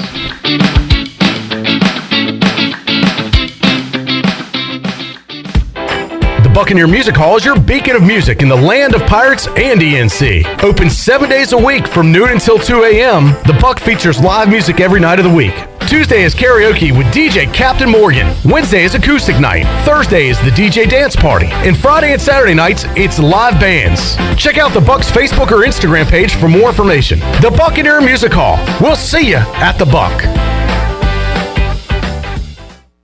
Hey O's fans, 2022 Orioles single game tickets are on sale now. Come celebrate the 30th anniversary of Oriole Park at Camden Yards with tickets starting as low as $10. Relive your favorite moments and make new memories this season. Choose from your favorite homestands when the O's take on the New York Yankees, Washington Nationals, and Boston Red Sox, or fan favorite giveaways like Birdland Hawaiian shirt and collectible bobbleheads. Experience the ballpark that forever changed baseball. Buy now at Orioles.com/tickets. The only way to top a sub is with real red wine vinegar made from red grapes and no food coloring. And the only way to get it is at Jersey Mike's, because authentic ingredients make a sub above. Jersey Mike's would like to dedicate the next 3 seconds to our new grilled portobello mushroom and Swiss sub. Trust us, it tastes good too, because fresh ingredients make a sub above. We have some exciting news at Angel Oak Home Loans. This is Talbot Green, and I would like to introduce you to the newest member of our team, Braxton Green. I've known Braxton his entire life because he's my nephew. He is also a recent ECU graduate and has lived in Eastern North Carolina his entire life. This is Braxton Green, and I'm looking forward to working with you with your next home loan or refinance. Give us a call at Angel Oak Home Loans today at 751-2060. NMLS 1719250, Equal Housing Lender. Christie's Europub is the perfect place to relax, grab a bite, and enjoy a drink. Located in the heart of Greenville and just a few blocks from ECU's campus, Christie's offers lunch, dinner, and late night with live music every Sunday. Come and have brunch Monday through Friday from 11 to 3 or Saturday and Sunday from 11 to 4. Scratch cooking takes time, so relax and enjoy a pint at Christie's Europub today. For the latest information, check them out on Facebook, Twitter, and Instagram, or visit them online at christieseuropub.com. Join us at Purple Blossom Yoga Studio, Greenville's premier yoga studio, for our wide array of classes, including restorative, power, hot yoga, and more. We even fly into the weekend with our aerial yoga workshops. New to our studio? Check out our special for new yogis. 3 classes for only $30. Check out our website or social media for all the information and up-to-date schedules at Purple Blossom Yoga Studio. Purple Blossom Yoga, where your health and mindset collide and help you transform to a new you. The 80s and 90s were filled with obnoxiously loud styles. Dudes wore crop tops and super high shorts and rocked it with the confidence of 10,000 Sean Connerys and Tom Sellecks combined. And at Tailgate Classics, their mission is to bring that energy back. Locally owned and operated by ECU alum Cam Higley, Tailgate Classics has a unique line of vintage and retro tees, polos, jerseys, hats, and more. Go by the store today at 304 Evans Street in Greenville and check out their website at shoptailgateclassics.com. Hey Pirate fans, this is Coach Cliff Godwin. The physicians at Orthopedics East and Sports Medicine Center have been caring for our athletes at ECU for more than 35 years. Whether it's treatment for our sports injury or it's time for that joint replacement, Orthopedics East provides the latest in operative and non-operative orthopedic care, physical therapy, and diagnostic testing. For experienced and professional services, call the team at Orthopedics East at 252-757-2663 or visit them online at orthoeast.com.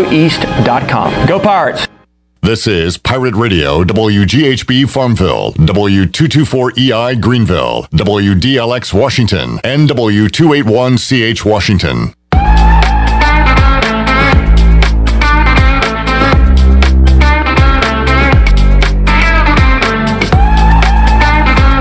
You're listening to Hour 2 of Pirate Radio Live. This hour of PRL is brought to you by First Bank. Together with our customers, we're creating a world where individuals and communities thrive. Visit the First Bank location on Arlington Boulevard in Greenville for all your personal and business banking needs. Now, back to the show. Welcome back. From sales to service, Greenville Auto World has all of your vehicle needs covered. Shop all of their inventory now at greenvilleautoworld.net. If you're also looking for someone to service your vehicle, they have a full service and repair facility. They do brakes, oil changes, tires inspections, and repair any kind of vehicle. Greenville Auto World, across from Speedway at Bells Fork, and online at greenvilleautoworld.net. Thanks to Tim Sutton and Jim Rogers for their sponsorship of the program. Now let's head back in to PRL. Here is Clip Rock. Welcome back into Pirate Radio Live. Let's talk some baseball now with former Pirate Ricky James Benton, better known as Trey Benton, who was a starter here at East Carolina, came out of the bullpen. Now he is closing down games for the Lynchburg Hillcats and having a fantastic year. And he joins us once again here on Pirate Radio Live. Trey, great to catch up with you again. How you doing today, man? I'm doing good, Clip. Thank you for having me on the show today. Absolutely, and you're doing great. Hopefully, in your off the field life, you're certainly doing great on the field, and off to a fantastic start to this 2022 season. Have not allowed an earned run, 3 saves on the year, 17 Ks. So, what's led to this success, Trey? You're pitching great right now. How you feeling out there? I'm feeling really good right now. Feeling really confident. A really good bounce back from last year. I basically had a case of the yips last year. Just really had no idea where the ball was going. And a lot of that came from coming back from Tommy John surgery. But end of the season last year, I got sent out to Arizona to work with our pitching coordinator, and I spent August, September, and October out there working with him, and really got a lot better. Felt like my old self again, and took it to the off season and kept working with it, and showed up to spring training, had a really good spring, and just kind of carried it over into Lynchburg, and feeling really good, and really doing a really good job of executing my pitches. I'm just focusing on one pitch at a time, and I think it's really helping have some success early. Trey Benton joining us, and Trey, when I talk to you guys, injuries is a part of it when you play baseball, and that was part of your story here in Greenville, and part of your pro story as well, as you went into the pros coming off an injury. So, how have you kind of dealt with that? Is it more like mental than physical? With you talking about having the yips there, and how have you overcame all that to be where you are today? Yeah, it's very. It's very mental. I never thought about having a problem throwing strikes because if you go look at my numbers at ECU, I never walked guys, and then last year I was walking probably 1.5 batters an inning. But during my rehab process, I was always thinking about coming back throwing harder. I wanted to be better because that's what everybody asked. Did you come back from Tommy John throwing harder? But I never thought about the side of just commanding the baseball, and I got out to an affiliate last year, and I don't think I was that ready yet to be thrown out in an affiliate, but they sent me out there. They trusted me to send me out there, and I went out and felt great. Arm felt perfectly healthy, but just could not find the zone, and had to go out there and work with my coordinator, and a lot of it was just the mental side of baseball, just learning how to be able to clear my mind and make a pitch, and a lot of my off season, it wasn't so much of trying to get big and strong and like a normal off season. I'm just focused on getting jacked and staying powerful. But this off season really was just on the throwing side of things. I just wanted to go play catch and have a clear mind, and just have fun playing catch again, because last year throwing was probably the worst part of my day. I would go out there and couldn't even play catch with somebody. It would just be miserable. And this off season I lived with Gavin, and we played catch every day, and it was just like old times, just having fun playing catch and working together, and got a lot better, started feeling like my old self where I could dot up again, and just took it to the season, and it's been feeling good, man.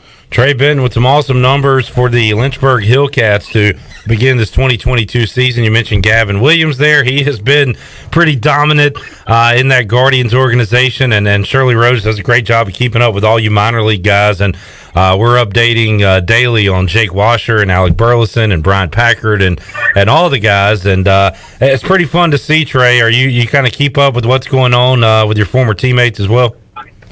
Oh yeah, we have a group chat, me and Agnos and Packard and Wash, and then like Sam Lanier involved. We all talk about every day on that group chat, and then Gavin and Seth Cadell, we're in the same org, so usually after every game we're usually FaceTiming each other and talking how each other's doing and stuff. So yeah, we keep up with each other all the time, and it's good to see those guys have success, and even like guys like Jake rehabbing, he's coming along great. Yeah, he's going to be really good when he gets back. So yeah, we keep up with each other all the time, and it's good to see, past Pirates going out there and doing good in the pros. And Trey, I believe I saw your dad posted you were able to connect with some friends and family when you were in Kinston, right, to play the Wood Duck. Yeah. So what was that like being back in Eastern North Carolina, and who all did you get to see when you were here? I had some family come up, and Tyler Smith came, and haven't seen him in a little bit, but he came and watched me pitch, and it was good. They got to see me strike out the side and get the save. So good night to be there, and being in Kinston, so close to Greenville. I had a ton of people in the fans just like yell my name and give the Pirate hook, and even had some of the Latin guys in our bullpen giving a little arg to the guys. So, but I had a lot of ECU fans there, and it was cool. It was good to be back near home.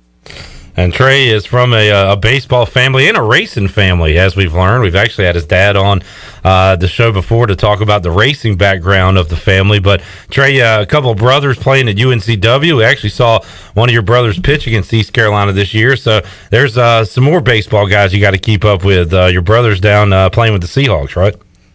Yeah, they're having a good year. I talked to Cody a lot. He was. I had a feeling he was going to come in and pitch that night, and they played at ECU, and I was like, man, if you can get through this, I have no idea what it's like going to pitch at a school you were at when you transferred, but I know he was. I know it was pretty tense for him, but it was pretty cool to see him go throw there. But yeah, they're doing good, and families traveling all over the place to watch us play, so it's pretty cool. Trey, with the 3 saves on the year, and we saw you as a weekend starter here. We saw you come out of the bullpen as well at East Carolina. Have they, defined your role with the Hillcats as the closer? Are you a bullpen guy, kind of a utility, whatever they need you to do? I mean, what's your defined role if you have one with the team? Yeah, I'm a closer here. When I showed up to spring training last year, I showed up as a starter, but my pitch, my pitch profile. My coordinator told me it kind of profiles best as like a back end of the bullpen guy, maybe closer. Because when I came back from Tommy John, my fastball has like a cut and ride profile to it. So it's kind of like my fastball. If you look at it from behind, it's almost like a Kenley Jansen type of profile. So at ECU, I threw sinker, changeup, curveball, slider. Now I'm just like 4-seam with cut and a curveball slider, so I don't throw any. When I came back from Tommy John, I don't have any feel for throwing a changeup anymore. So, I just kind of come out 8th, 9th inning, and just kind of let it eat for an inning. Now it's pretty fun, but I enjoy starting. But it is fun just coming out for an inning and getting the save, and I can kind of be a little bit more.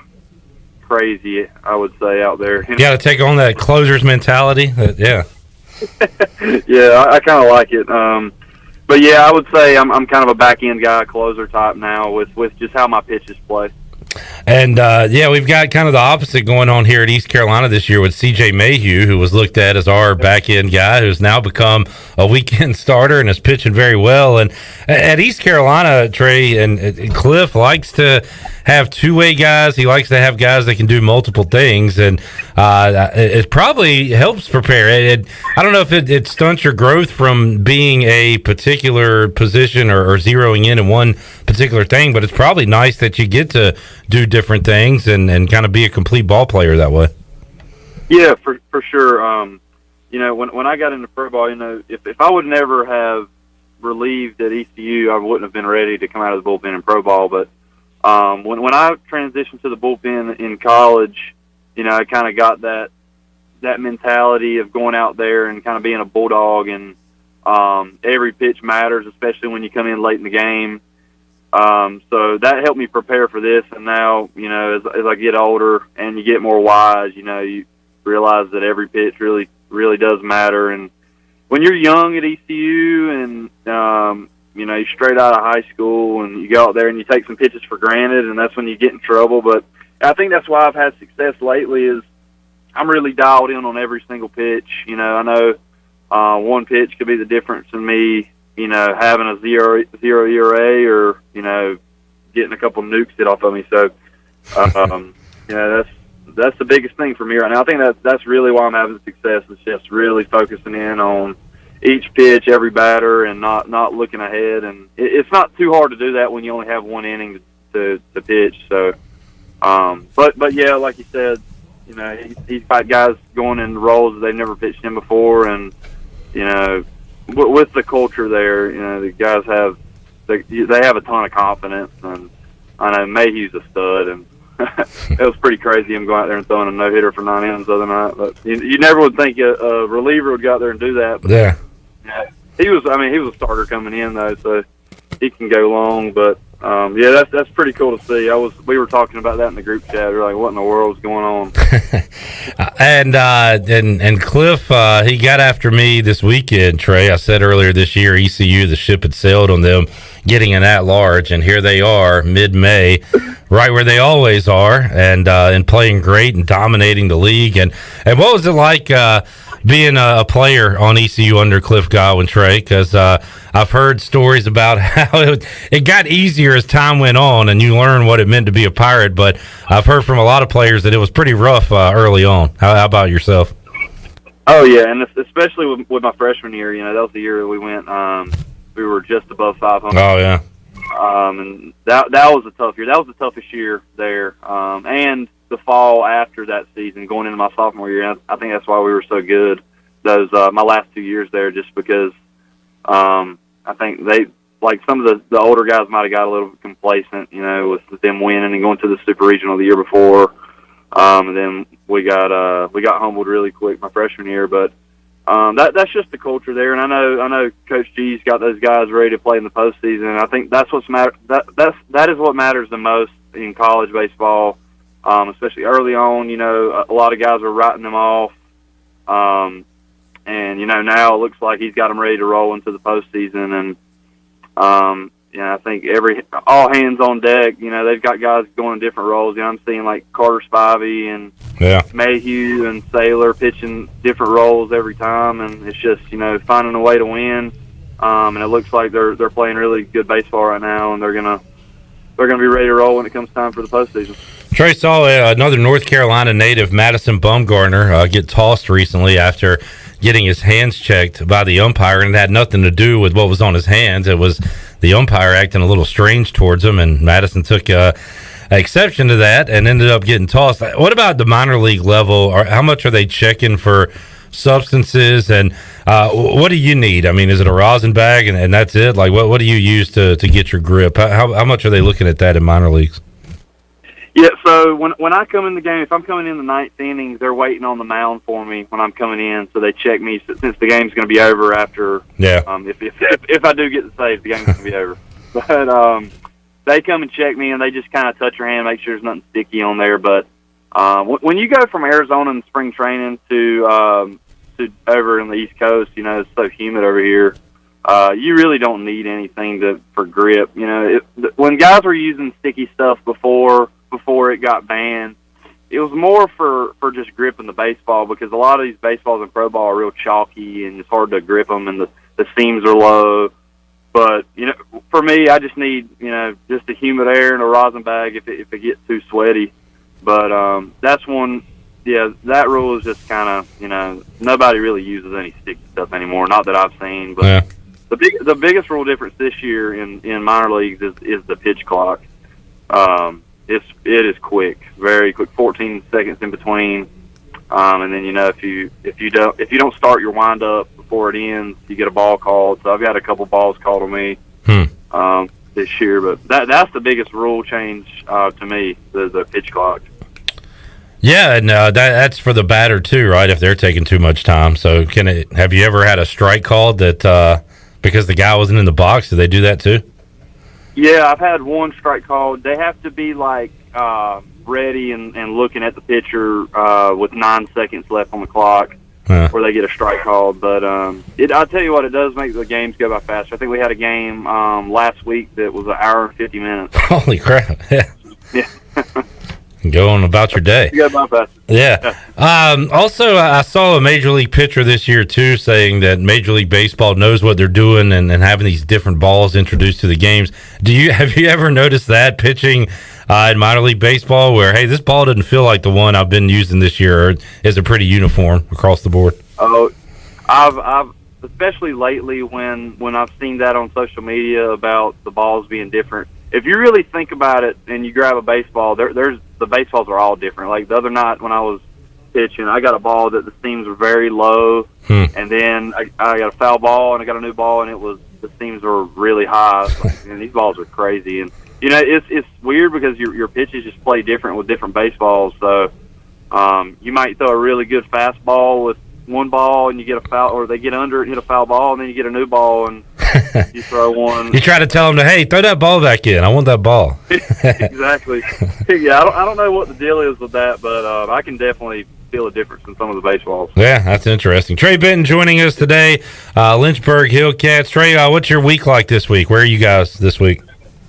We're heading out tomorrow morning to Salem, Virginia, which is the Red Sox. All right. This is already the third time us playing them, so a month and a half in, and we're going to be playing the same team for I think after this week we'll play them 15 times already. Jeez. And do you like the way the schedule set up Monday with the day off, and you'll be playing baseball throughout the week? They made this change a couple of years ago. What do you think about the schedule? Yeah, I like it because you get an off day every week, and the travel, you're just pretty much traveling on. If you have a really long trip, you'll travel on the off day, but most of the time, especially in our league, we're not going really too far. Most of our teams are in Virginia or the top part of North Carolina, but we're just traveling on like Tuesday morning and then playing Tuesday night. So I like it. Especially this league, travel isn't bad at all. When I get promoted to Lake County at some point up there where Gavin's at, their travel's a little worse, and they travel more on the off days. But yeah, I definitely like this schedule where you're not, going on, a 3-game road trip, and then going on another 3-game road trip, and then you might have like a little bit longer road trip, and then you're back home after a couple weeks. Yeah, I love it. Well, good luck on that promotion, and it's coming. We're keeping a follow of Trey and all the former Pirates in minor league baseball right now because there are a lot of guys getting it done. Trey, good stuff, man. Thanks for joining us today. Keep up the great work, and we'll talk to you again down the road, man. Sounds good, Cliff. Thanks for having me on, man. Absolutely. Great catching up with Trey Benton, former Pirate, who is doing a fantastic job right now. And who knows, could be joining Gavin Williams soon as they try to climb the ranks there in the Guardians organization. And both of those former Pirate pitchers are doing a great job from the same area, right, Chandler? That, as we were talking a moment ago, Whiteville is kind of close to everything. Yeah, Whiteville's about 45, 50 minutes from where I'm from, which is the Salemburg, Roseboro, Clinton area. Gavin Williams is from the Cape Fear area, which is like Stedman. It will be listed as Fayetteville, or as they say where I'm from, Fayetteville. Mackenzie Gore is Whiteville. Mackenzie Gore is Whiteville. And he is cousins with Gavin. I don't know about that. Did I make that up? That might be a thing. No, well, I told you when I went to the career day over at Wintergreen Primary, I met Mackenzie Gore's cousin. Okay. Who happens to be Gavin Williams? No, it was not Gavin Williams. A giant third grader. No, I believe he was a third grader, but he told me he was related to Mackenzie Gore. So, but you also have Mike Wright, former ECU pitcher, and also played in the bigs for the Orioles and other teams. That's from Whiteville. Currently with the Oklahoma City Dodgers. Yeah, baseball in the Dodgers battery. organization. And then Trey's brothers, who are one of them was here at East Carolina. You have Cole and Cody Benton that are now on the UNCW's baseball team. Was Turner Brown from that area? Turner Brown was from Whiteville. As a matter of fact, Turner Brown, Whiteville coach. He is their new head coach. Yep. Or coach in waiting, isn't it? Because I think their head coach is retiring. It's like a John Shire situation. Brett Harwood, who's won multiple state championships, most of them with Mackenzie Gore on the bump. He is retiring and is basically kind of showing the ropes to former Pirate Turner Brown, who will take over the full duties next year. As Bryce would say, a plethora of talent in that area. Somebody let me know who are cousins out of that group, because I don't want to get that wrong, but somewhere there's cousins in there. Let me know. All right, let's take a break. We'll come back. When we return, we will switch gears and talk some hockey, because all of us rednecks get riled up on some hockey this time of year. I want some hockey! Yes, sir. Second round hockey! A little redneck hockey going on at PNC Arena Wednesday. How about this? I was reading an article on Twitter. Unless you have a North Carolina, South Carolina, or Virginia address, you can't get tickets to this game. Now, this has been done by other teams before, and you can't buy tickets directly from when they go on sale, but of course you can buy them on the resale market. But yeah, I'm sure on the secondary market. North Carolina, come on and raise This is a big deal to some, not a big deal to others, but yeah, I did see that. All right, we'll talk about the Canes and Rangers and the rest of round 2 when we return with our buddy Brooks Hill. That's on the way after this.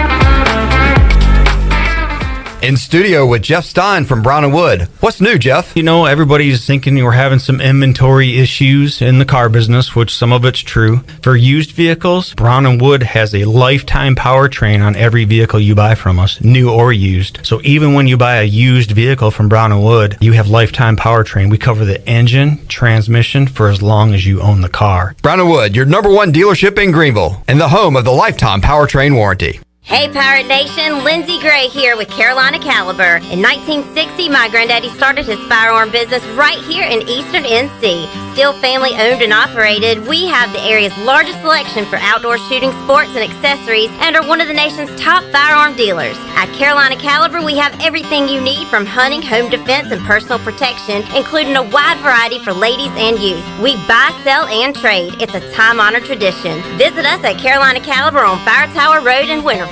The Rick House is Eastern North Carolina's premier American-style restaurant and bourbon bar with daily specials. And here's the lineup. Mondays feature $7 margaritas and half-price appetizers. Tuesday is stuffed seafood night. Wednesday is date night. Thursday is roasted smoked lamb chop night. Fridays is prime rib night. And Saturday is Italian night and is also Fred and Wilma night with our 36-ounce bone-in tomahawk steak just like the Flintstones. And on Sunday, it's our legendary brunch from 10 to 2. The Rick House, American Provisions and Spirits, 710 Red Banks Road beside the bowling alley in Greenville. Hey Pirate Nation, this is Scott Harris with RE/MAX Preferred Realty. I've been in Greenville over 25 years. I'm a proud graduate of ECU. If you're looking to buy or sell a home, then give me a call today and let me help make your real estate process fun and easy. I keep it simple and explain the process every step of the way. My goals are your goals. There are no long-term contracts, and you always deal with me from start to finish. The right home starts with the right agent. Call me, Scott Harris, at 347-1857. Go Pirates! Hi, this is Jeff Charles, and welcome inside the booth. One of the game's all-time great hitters reached a milestone last month. We'll have more in a moment. Baltimore Orioles baseball. Next offering, shot into shallow center field. Out goes Edman. On comes Bader. It hits off the center fielder. Karem's behind him. Turning third and heading home is Mateo. He slides in headfirst safely. Chirinos makes it to second, and the Orioles on the board in the 5th inning. It is 7-1. Catch all the action right here on Pirate Radio, the voice of the Pirate Nation. 39-year-old Miguel Cabrera recorded career hit number 3,000 for the Detroit Tigers last month. He is one of only 7 players in history to accomplish 3,000 hits and 500 home runs. He is one of the greatest hitters of all time and a first-ballot Hall of Famer. Miggy is from Venezuela, the best player that country has ever produced. He's not perfect. He's had his share of issues off the field in his personal life. He's battled alcoholism and has fathered 2 children with a former mistress who took him to court over a child support dispute. Through it all, he's reached milestones few have ever achieved on the diamond. Next year, it'll be it. He'll be 40 years old and finishing up his career. He'll go to Cooperstown wearing the Old English D as one of the game's greatest ever hitters. Come on back again next time, and we'll visit inside the booth. Pepper, oh no, they didn't. Papa John's just took their signature pepperoni and hand-stuffed it inside that garlic-kissed crust.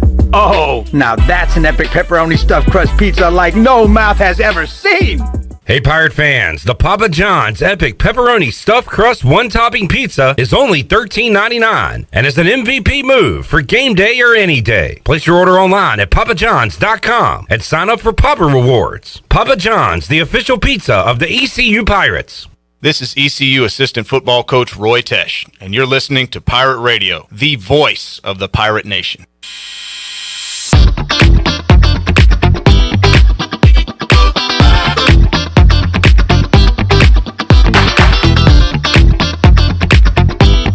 You're listening to Hour 2 of Pirate Radio Live. This hour of PRL is brought to you by First Bank. Together with our customers, we're creating a world where individuals and communities thrive. Visit the First Bank location on Arlington Boulevard in Greenville for all your personal and business banking needs.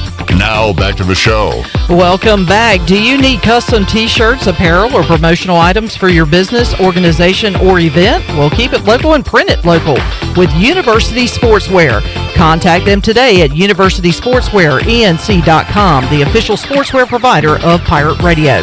Now let's head back in to Pirate Radio Live. Here is your host, Clip Brock. Quick scoreboard update. Boy, Ellerbe had a smile from ear to ear when he saw that day baseball was on today, because he said it. There's nothing like day baseball. There's nothing better. Nothing better. Oh, there's nothing better in this world. I cannot think of one thing better than Kansas City hosting the White Sox. It's time for day baseball. The White Sox have a 3-0 lead on the Kansas City Royals. 2 on, nobody out for KC in the bottom of the 7th inning. Diamondbacks holding a 3-1 lead over the Dodgers after 5.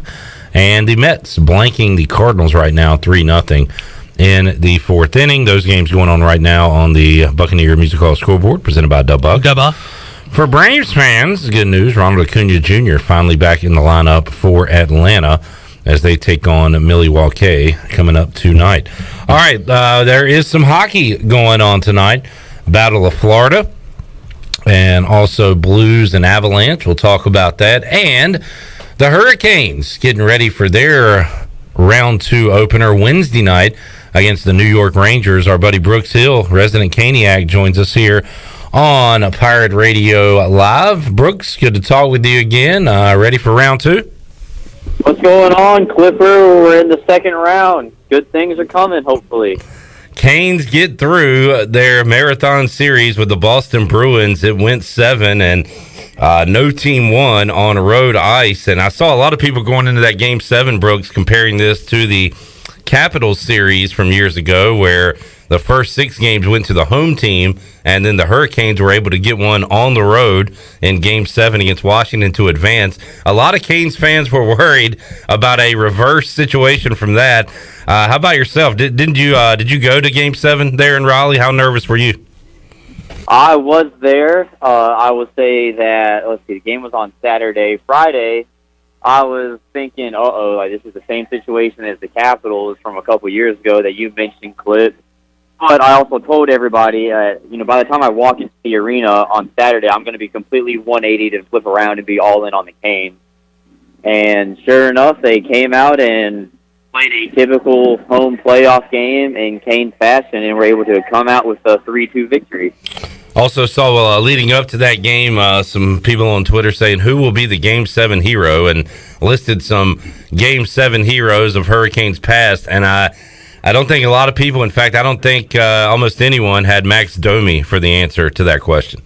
Great deadline, and not everyone's going to come in and score 15 goals after the deadline going into the playoffs. And Max Domi has played on, the second, third, and fourth line since he's come to be a Caniac over from Columbus this year with the Blue Jackets, and he's got plugged in on the bottom 6 forward this playoff series against Boston, but he didn't play like it in Game 7 on Saturday. I'll tell you that. Had a point in every goal scored.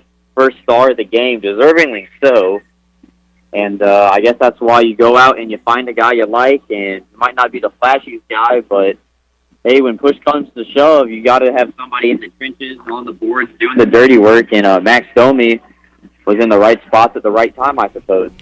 Canes get through round one. Took them 7 games to get there. They weren't the only ones. There were 5 game 7s over the weekend, and it was fun to watch. After the Hurricanes, I was actually leaving Clark LeClaire Stadium, walking back to the parking lot, watching the end of that game 7, and then later that night I caught some other action. Coming up tonight, it's game 1 between the Battle of Florida, the Lightning at the Florida Panthers, also the St. Louis Blues at the Colorado Avalanche. The Canes will play on Wednesday night, as will the Flames and the Oilers. So those are the series going on. When you look at Hurricanes, Rangers, Brooks, speaking of getting nervous, I feel like I'm talking about a lot of nervous energy here. I've seen a lot of people say that the Canes should just roll right over the Rangers, and I don't like the sound of that. That doesn't usually happen in the Stanley Cup playoffs, you know? No, anytime you think this is going to be a cakewalk, it ends up being something that's hard, grueling, maybe takes a little bit more time than what the fans would say is necessary. But, the other team has professionals too. The other team has Stanley Cup aspirations. And the Rangers, made the playoffs for a reason. They finished second in the division for a reason, only behind the Hurricanes. So you can't just knock them off. They're good enough to be one of the final 8 teams remaining. But I see where you're coming from. When everybody's big on the Canes, they're like, oh, the Canes can make this one quick, like get out of there in 5 and get on to the Eastern Conference Final. That's when things start to sit in. And don't want to, call back to ECU baseball like earlier this year when they were going through some adversity. But when everybody tells you how good you're supposed to be and everything like that, sometimes that messes with you a little bit, and you're trying to overconform to everybody else's perception of yourself and not what you guys can do as a team. Some of the things I've seen on the Rangers, Brooks, it almost sounds like that Canes team that did beat Washington that year in the playoffs, and it was the first time they had been in the playoffs for a while, and everybody was just kind of happy that they got through the first round, and everything else is icing on the cake, and the Canes ended up winning another series and going to the Eastern Conference Final. But is that where the Rangers are right now? I've seen a lot of their fans kind of saying, all right, this is house money at this point. We got through the Penguin series, and whatever happens after this is just that icing. Yeah, I think the Rangers were in the midst of a rebuild. They did make the playoffs last year after they got Artemi Panarin coming over a couple years ago from Columbus. Igor Shesterkin, he's now a Vezina and a Hart finalist, so goalie of the year and MVP candidate in the NHL. He had a tremendous season, so they got a good guy between the pipes that they're building off of and now building out, I would say. Zibanejad and Chris Kreider, 50-goal season. So they have some firepower. They're not a complete team, I would think, like Carolina is, but the argument on the other side for New York is the Rangers have a superstar in Panarin or Zibanejad, or really Chris Kreider, where the Hurricanes are just an even team. A lot of people in the national media don't give Aho the superstar label just quite yet. They're waiting on him to prove it. But I think it is house money for the Rangers. They are ahead of schedule on their rebuild. But it's obviously a popular destination, play in Madison Square Garden, the biggest sports market in the world, you could argue, to go play in Times Square and up in New York. So they're going to have some people join their team in the off-season, and I would say next year they will officially be done with their rebuild. Brooks Hill joining us. Brooks, the Canes had success against the Rangers in the regular season, right? Yeah, they did. They won 3 out of 4, and the only one they lost, it was a 2-0 shutout loss in Raleigh, where the Hurricanes had 44 shots on goal and New York had 17. A game that was completely dominated by the Hurricanes, but unfortunately they just ran into the Rangers' backup goalie at the time. I want to say it correctly, Georgiev, I believe is how you say it, but just stood on his head, saw all 44 shots and turned them all away. But everybody was like, Carolina dominated the game, and that's the one that you just think, oh, you can't be upset about how they played. They did everything right. The goalie just, was on one that night. Brooks, let's look at the other series real quick going on tonight. You've got Tampa Bay and Florida. Florida are home favorites in that game, and then Colorado, huge favorites at home against the St. Louis Blues. So how about those two series? The Avalanche are the favorite to win the Stanley Cup this year. And then how about that Battle of Florida, Lightning Panthers? Who comes away in that one? Well, first on Colorado and St. Louis, I think that would be a really good series. I think St. Louis has the firepower to knock down Colorado, but I think Colorado will advance to the Western Conference Finals in that one. In the battle for Florida, Tampa and Florida, it had been like 15 years since the last time they met in the playoffs, and now they've met in the playoffs 2 years in a row. And so it'll be a real fisticuff battle. They're going to be hitting after the whistle every single time. Every time someone stops in front of the goalie on either side, they're going to get into it. The referees and linesmen will have to separate them. So that part of the hockey game will be very entertaining. There's a lot of firepower on Florida. Florida has great offense, but Tampa has Andrei Vasilevsky, and Tampa is the defending back-to-back Stanley Cup champions for a reason. So I think both series will be really great. I think I'm going to give a slight edge to Florida just based on their high-powered offense. They really don't have a fourth line. But if you can get into a run-and-gun game with Florida, it's always going to favor the Florida Panthers. If Tampa can anchor down the defense and try to keep things at under 5.5 goals combined between them, I think it points in favor of Tampa a little bit. Brooks, how about, if is this the year Canada hoists the Stanley Cup? If so, it's going to be Edmonton or Calgary. How about that? They have a rivalry, too. I believe I heard they haven't met in the playoffs since 1991, but that should be a fun series. Oh, yeah. Battle of Alberta is going to be a really good one. Those two teams really hate each other. Not a lot of travel between those two, just like Florida and Tampa. I think Edmonton has the better team. Excuse me, I believe Calgary has the better team, but Edmonton does have one better player in Connor McDavid. One thing that I noticed in Game 7 of Los Angeles, Edmonton from the first round, is that McDavid was almost playing every other shift. And that's eventually that was going to add up on his body, and you don't know if that is going to be sustainable, that they can do that for an entire playoff series, or if that was just more of a one-game thing. But the more Connor McDavid is on the ice, the better chances are for Edmonton to come out and steal that series. Brooks Hill joining us talking hockey. Let's get your official prediction for Carolina and New York. You had the Canes in 6 against the Bruins, and of course they took that one to 7. So you had the Canes, so I'll give you credit for that. How about this series against New York?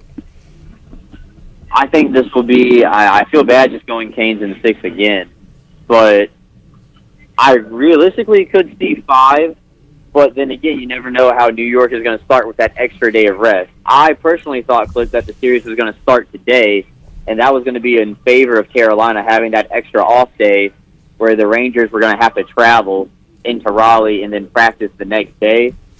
And I was like, oh, guys, that could play a factor, and the Hurricanes could get out to a 1-0 series lead on Tuesday night. But I'm going to roll with Canes in 6. I think it will be similar to how it goes from last round, except I think the Hurricanes will take Game 4.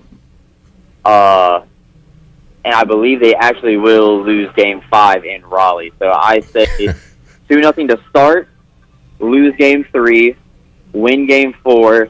I think they lose a close one in Raleigh, Game 5, and then they finish it up at the Garden in Game 6. All right, there's the roadmap for the Canes to win in 6. It'll be Wednesday night Game 1, Friday night Game 2. They'll play Sunday afternoon Game 3, and then Tuesday Game 4. It's every other day here in the semifinals of the Eastern Conference. Brooks, great stuff as always, man. We'll keep in touch, and we'll talk more Canes hockey with you next week. All right, I appreciate it, man. Let's go, Canes. There is our resident Caniac, Brooks Hill, ready for round 2 of the Stanley Cup playoffs. It'll be the Canes and the Rangers. Game 1 coming up Wednesday night, 7 o'clock, PNC Arena. It is going to be rocking and rolling. Boy, Madison Square Garden going to be jam-packed, too. It's going to be a lot of fun. Looking forward to that. We'll take a timeout, come back, wrap up hour number 2. A couple of things I want to hit on. a nugget on the PGA Championship, which begins on Thursday, HV3 in action. And something coming up tonight that I want to briefly discuss with Chandler and CJ regarding the NBA. We'll discuss that when we return on Pirate Radio Live after this.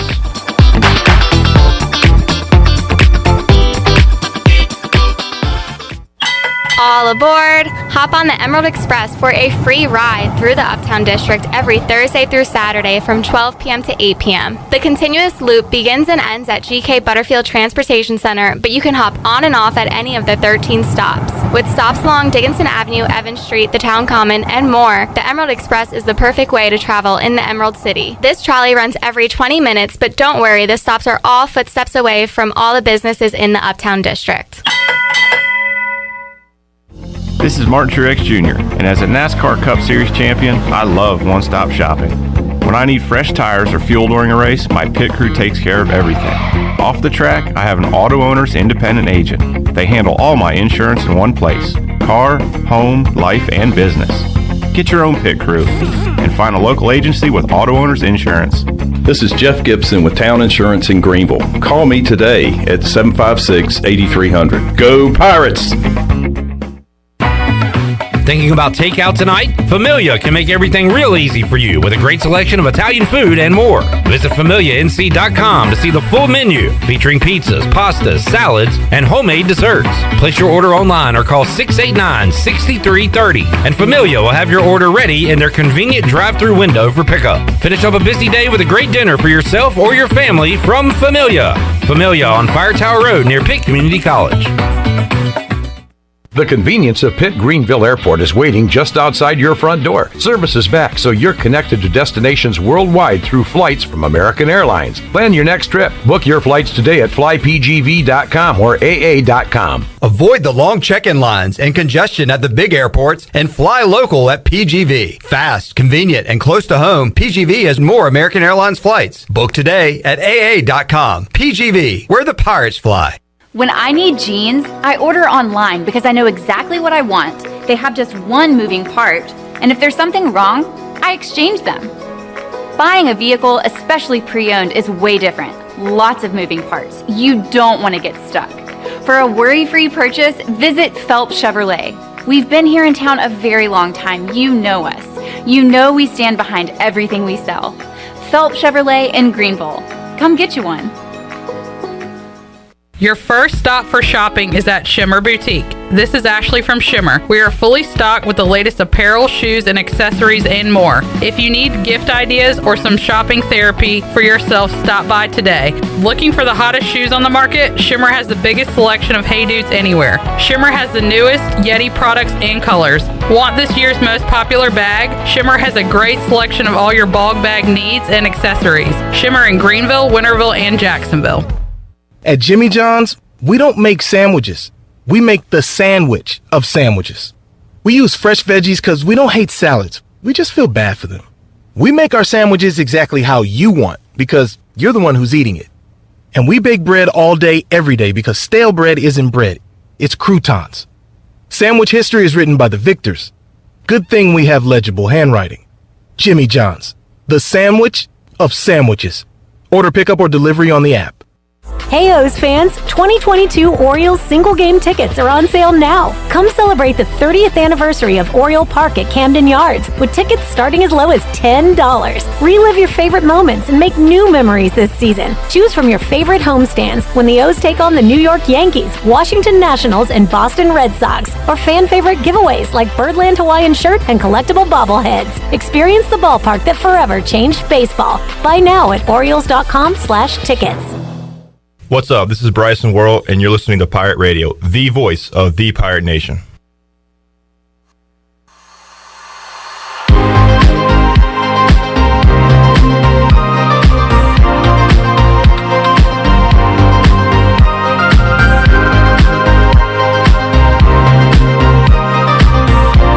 You're You're listening to Hour 2 of Pirate Radio Live. This hour of PRL is brought to you by First Bank. Together with our customers, we're creating a world where individuals and communities thrive. Visit the First Bank location on Arlington Boulevard in Greenville for all your personal and business banking needs.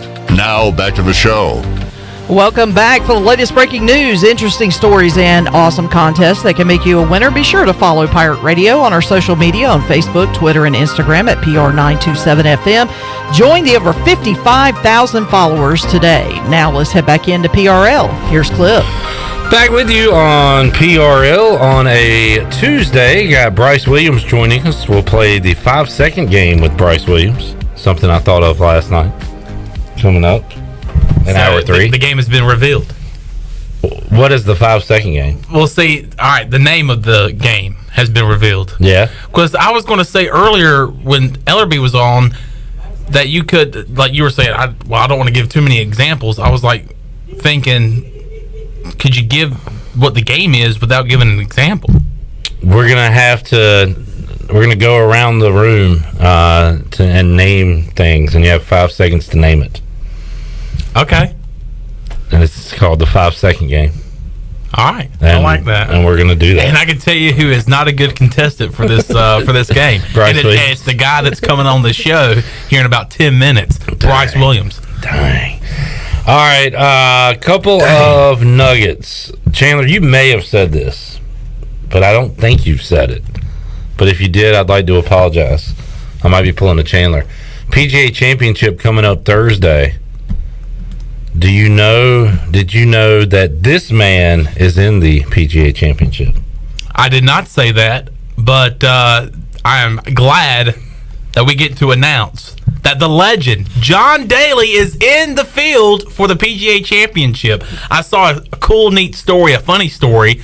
Tiger Woods said back in 2007, which I think there was a PGA Championship that it was him, and it came down to him and John Daly. I think they had to play a playoff hole, but anyway, he asked John Daly. It was like 100 plus degrees in the 2007 PGA Championship, and Tiger went up to John Daly and said, "Hey, John, JD, how many waters have you had today?" He said, "Well, I don't have any water." He said, "But I've drank like 12 Diet Cokes." That's just the life of John Daly. McDonald's and Diet Cokes. That was and a pack of cigarettes. Almost as good as my Ellen story, but it was even better, actually, now that I think about it. John Daly is in. Do you think they gave him the earliest tee time, thinking he might not show up? Well, it doesn't matter. 8 a.m. He's had 8 a.m. Yeah, he'll go out and party till 6:30, and he'll be out there ready to roll. And he'll be ready to go.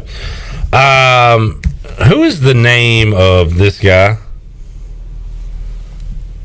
Is he the? I don't know, but that's the guy that he announces the pick. Who's that guy, CJ? Is he the assistant to Silver? Yes, he does. He announces the second round picks of every draft. Can't remember his name. With the third pick, what do you think his title would be? The Charlotte Hornets. Associate Commissioner? Yeah. Assistant Commissioner, maybe? That might work. Let's see if it's Mark Tatum. I think that's it. That's right. That's right. I think that's Mark Tatum. So that's him. That's Mark Tatum. So coming up tonight is the lottery. NBA lottery. Yep. And Hornets are involved. Hornets. Oh my gosh. I was informed about this from my roommate who is a NBA nut. He said, "Hey, you know what the night is, right?" I said, "ECU Campbell?" He said, "No." What are you talking about? He said, "The NBA draft lottery." I said, "What?" I had no idea about this. I saw it yesterday because it showed who was going to be representing each team. Representing the Hornets will be PJ Washington. Okay. So I guess he'll be on the roster next year. Oh, PJ! But anyway, I saw it. This is a good tweet. That would be awkward for him not to be on the roster next year. It's got a Mark. What did we say his name? Tatum. Mark Tatum. Mark Tatum pictured at the draft lottery stage holding a Knicks banner, card, whatever. Okay. And it says, his palms are sweaty, knees weak, arms are heavy. There's Knicks fans in his DMs already. Corey Maggette. That's good. Corey Maggette. That's Former good stuff. Bobcat. Former Bobcat, Corey Maggette. All right, so I think the Hornets are supposed to have like the 16th pick or whatever. Yeah. But maybe they'll get some luck. We got some luck. Was it the LaMelo year? There was we had the 3rd pick. And we were supposed to have the what? 11th or 12th. I mean, I saw our buddy Halftime Steve out in the jungle over the weekend. He asked me, what pick do you think we were going to have? I also had Steve Hill ask me Wednesday night he actually asked me who we were going to pick. The question is, where is the Hornets going to pick? And I think it's going to be around that range where it is about every year, between like 11 and 14, maybe 15. Yeah. But if the Hornets can get some luck, PJ Washington. Yeah, and if the Hornets can get some luck tonight, like we did a few years ago, got that 3rd pick, got the face of our franchise, LaMelo Ball. We probably have the lowest odds. Well, somebody's going to get lucky. Every year, a team jumps up, right? It happens every year. So the probability. Now, what does this mean? Probability to get the odds on getting the 1st pick. Houston, Orlando, and Detroit, 14%. Followed by Oklahoma City, Indiana, Portland, Sacramento, the Lakers. Oh, no. Oh, it says this pick will be conveyed to either New Orleans or to Memphis via New Orleans. That's right. So it won't be the Lakers. Correct. Okay, so we don't have to worry about that. And then the Clippers would go to OKC. To OKC. But San Antonio's in there, Washington. Watch out, because the New York Knicks have a 2% chance. Corey Maggette. They're going to jump up. We saw Cleveland I don't know if they were lucky on these or if they were just that bad. But they got Kyrie. Weren't they good when they got Kyrie, or were they not good? No, they were not good. That was 1 year after LeBron left. So Okay. They instantly became the worst team in the league. They got Anthony Bennett. Didn't the Cavs draft him 1st overall? Right. 1 year? Anyway, Charlotte has a 1% chance. Cleveland has a 0.5% chance. What was the chances when the Hornets got lucky and got that 3rd pick? Yeah, I don't know, but I felt like it was somewhat similar to this. It was. I don't know if it was 1%, but it was like I remember thinking like, yeah, it's not going to happen. So who does the NBA want to be good out of this group? Obviously the Knicks. You would have said the Lakers, but, I mean, Yeah, their pick's they're going out. to New Orleans, so it's not like it matters. Spurs, they want to give Pop one more run? They could, but there's a lot more they have to do than just a pick. Sacramento. Yeah, so anyway, there are the teams there. Was this? I asked my roommate this. Was this advertised at all? Because I mean, and it doesn't Probably- It doesn't mean anything for someone like me who I'm not that big of an NBA guy. Well, where is it? It's going to be advertised on NBA playoff games that are probably on ESPN, and you haven't watched them. So Yeah. Outside of the games, have y'all seen anything about it? Not as much as usual, but I think outside of the games themselves, you would see it advertised on like ESPN and stuff. But I mean, they've got the Suns to talk about for the next week or so, so they're good. Who's supposed to be the 1st pick, CJ? I don't think there is a consensus. Kind of like the NFL. Yeah, but Paulo is probably who I'd lean to right now. I'm looking at a mock draft here. Jabari Smith from Auburn, Jaden Ivey from Purdue, Paulo from Duke, Chet Holmgren, Gonzaga 4th, Johnny Davis. Hey, it is nice to know some names in this draft. Yeah. AJ Griffin from Duke, projected 8th. Where they got the Hornets? They got the Hornets 15th, taking a dude from Notre Dame. Blake Wesley, and I have no idea who that is. I'm not familiar with him. And there's a bunch of guys on that team that were like 5th-year seniors. Yeah. So, all right, let's take a break. We'll come back when we return. Bryce Williams joins us. We'll go Pirate Radio Outdoors. Time to play the game. We'll play a new game, the 5-second game, and more when Big Bryce is here for Hour 3. We'll make you a winner as well. Open up the booty bag. All ahead on Pirate Radio Live. Back with you after this.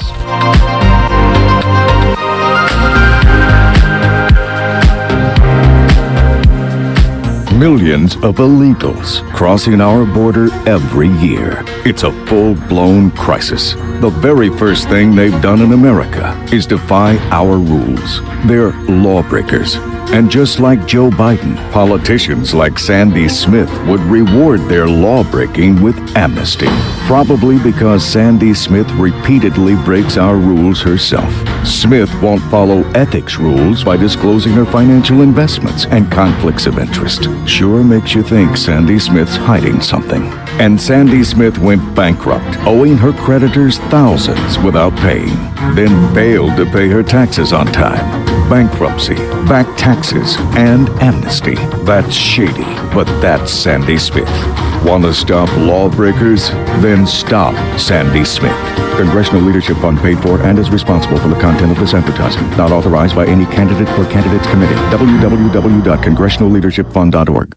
Thursday, September 1st. Save that date, Pirate Nation, because the Pirate Radio Football Kickoff Party is back. That's right. The excitement for the 2022 football season is building every day, and we are super pumped about the return of the Pirate Radio Football Kickoff Party presented by Bud Light on Thursday, September 1st. Save the date now and stay tuned for more details coming soon about the party of the year, just days before ECU takes on the Pack in Greenville. We are Pirate Radio, the voice of the Pirate Nation. Your vehicle is a big part of your life. That's why you should trust the team at Greenville Auto World for all your vehicle needs. Greenville Auto World believes in fair prices, superior service, and treating customers right. Visit GreenvilleAutoWorld.net to see their fully stocked inventory of SUVs, trucks, and cars. Need a lift kit, custom rims, or wheels? Greenville Auto World can upgrade your vehicle today. For sales or service, visit Greenville Auto World on Highway 43 in Greenville.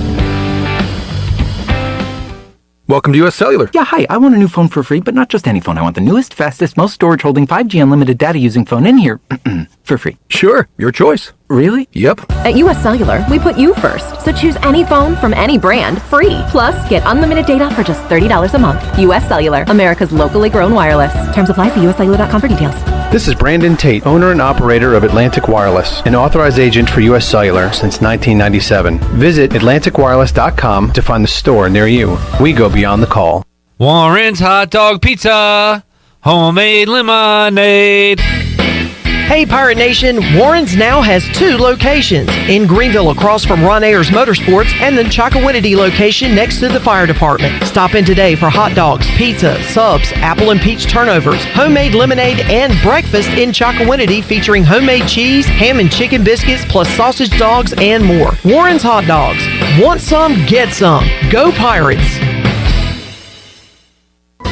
Have you ever seen those exotic aquariums like the guys do in Las Vegas on television? You ever thought about having one of these aquariums in your business? It's more affordable than you think. This is Hal Pruitt with rentafishtank.com. We can make having an aquarium in your business turnkey with no work, cleaning, or hassles for you. Rentafishtank.com creates a relaxing atmosphere and keeps children occupied. Rentafishtank.com already services many dental, pediatric, and doctor offices, plus hospitals and senior living centers. Check us out at rentafishtank.com.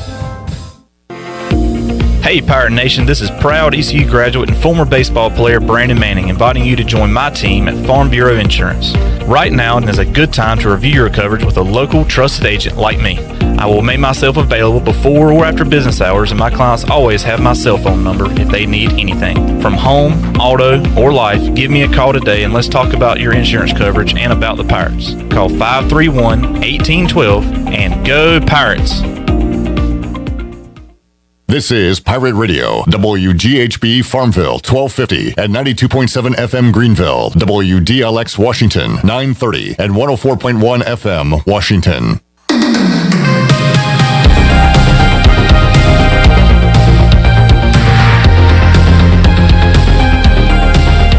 You're listening to Hour 3 of Pirate Radio Live. This hour of PRL is brought to you by Bud Light, reminding Pirate fans to stay in the game and drink responsibly.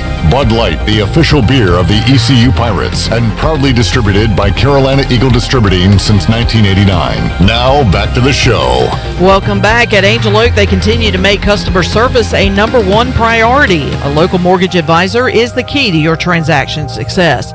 The combination of their local team's experience experience in Angel Oak's wide offerings of products from standard conventional, government, and portfolio loans has something for every financial situation.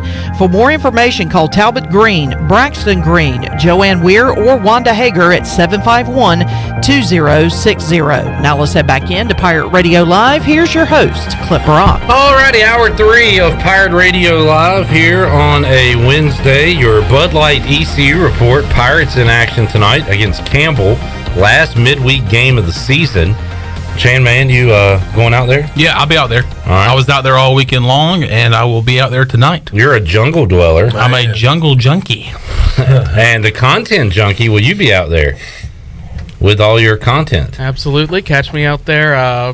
Cash you out in the outside. Actually, yeah. How about that? And inside. How about that?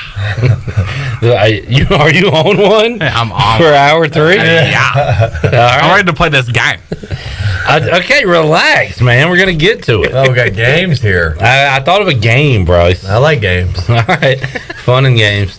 Not love games, but games. Pardon me? I said not love games, but games. What about reindeer? We're not gonna play head games or love games or reindeer games. Dang. We're gonna play a game.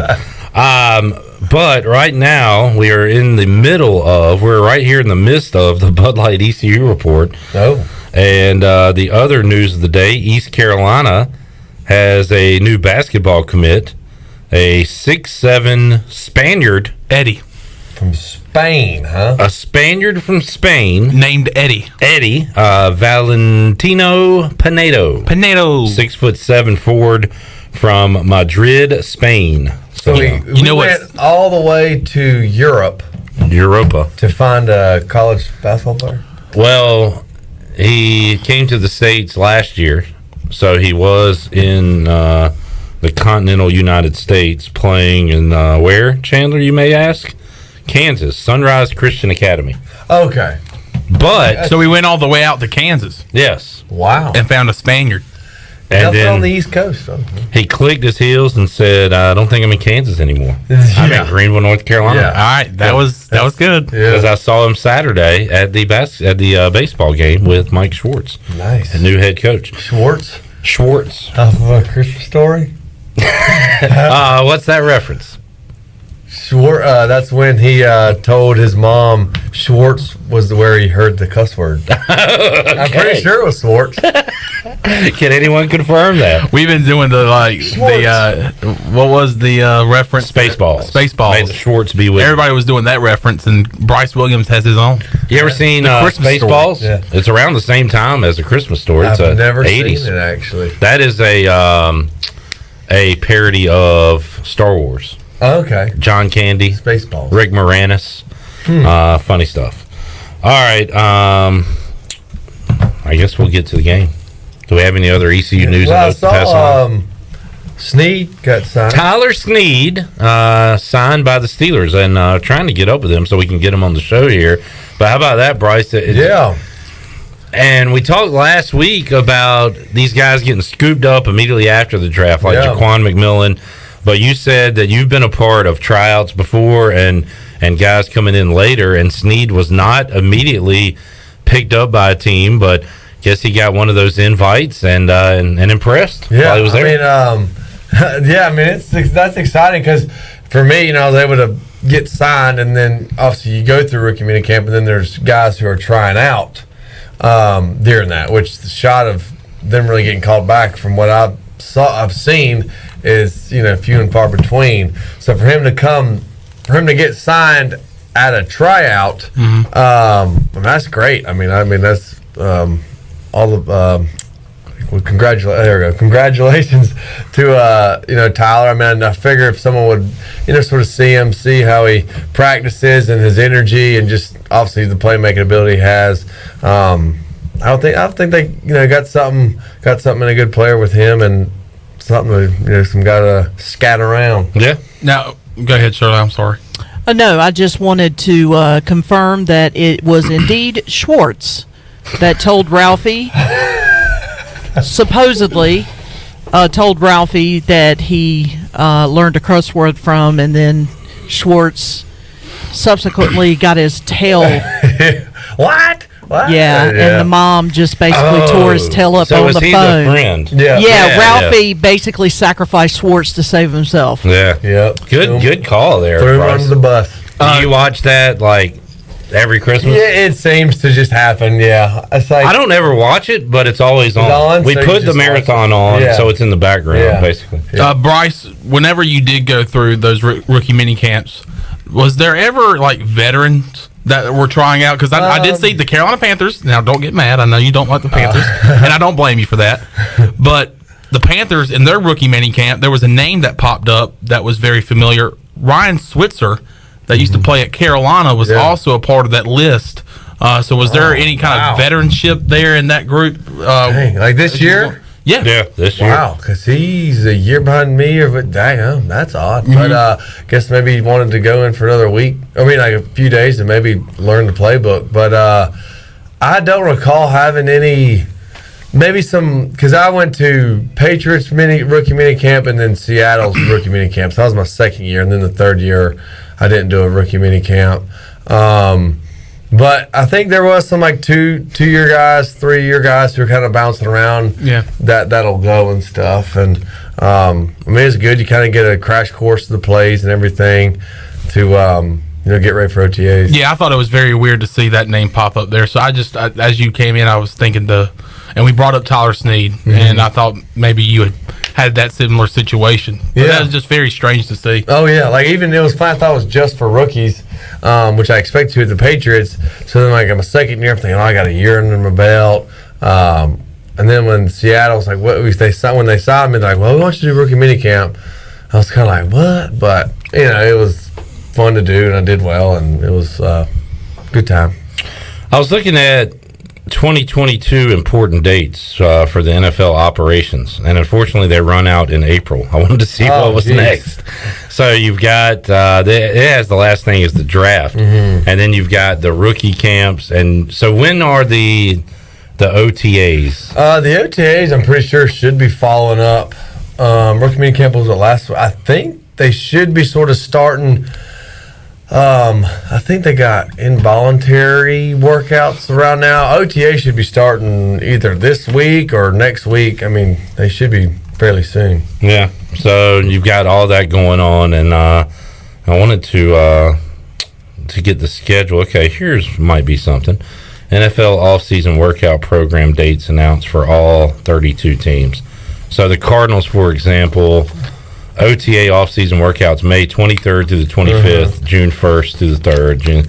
Mandatory mini camp is mid-June. So there's another key date. Yeah, the mini camp thing. That's when like some guys wouldn't show up for OTAs, but they'd show up for the mandatory mini camp. All right. Yeah.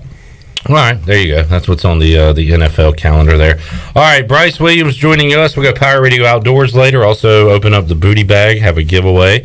But Bryce, I thought of a game we could play last night.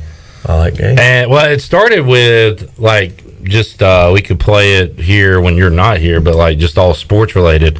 But I thought we could go even outside the sports world, and I don't know how this is going to work because we've never played it, and we'll see how it goes.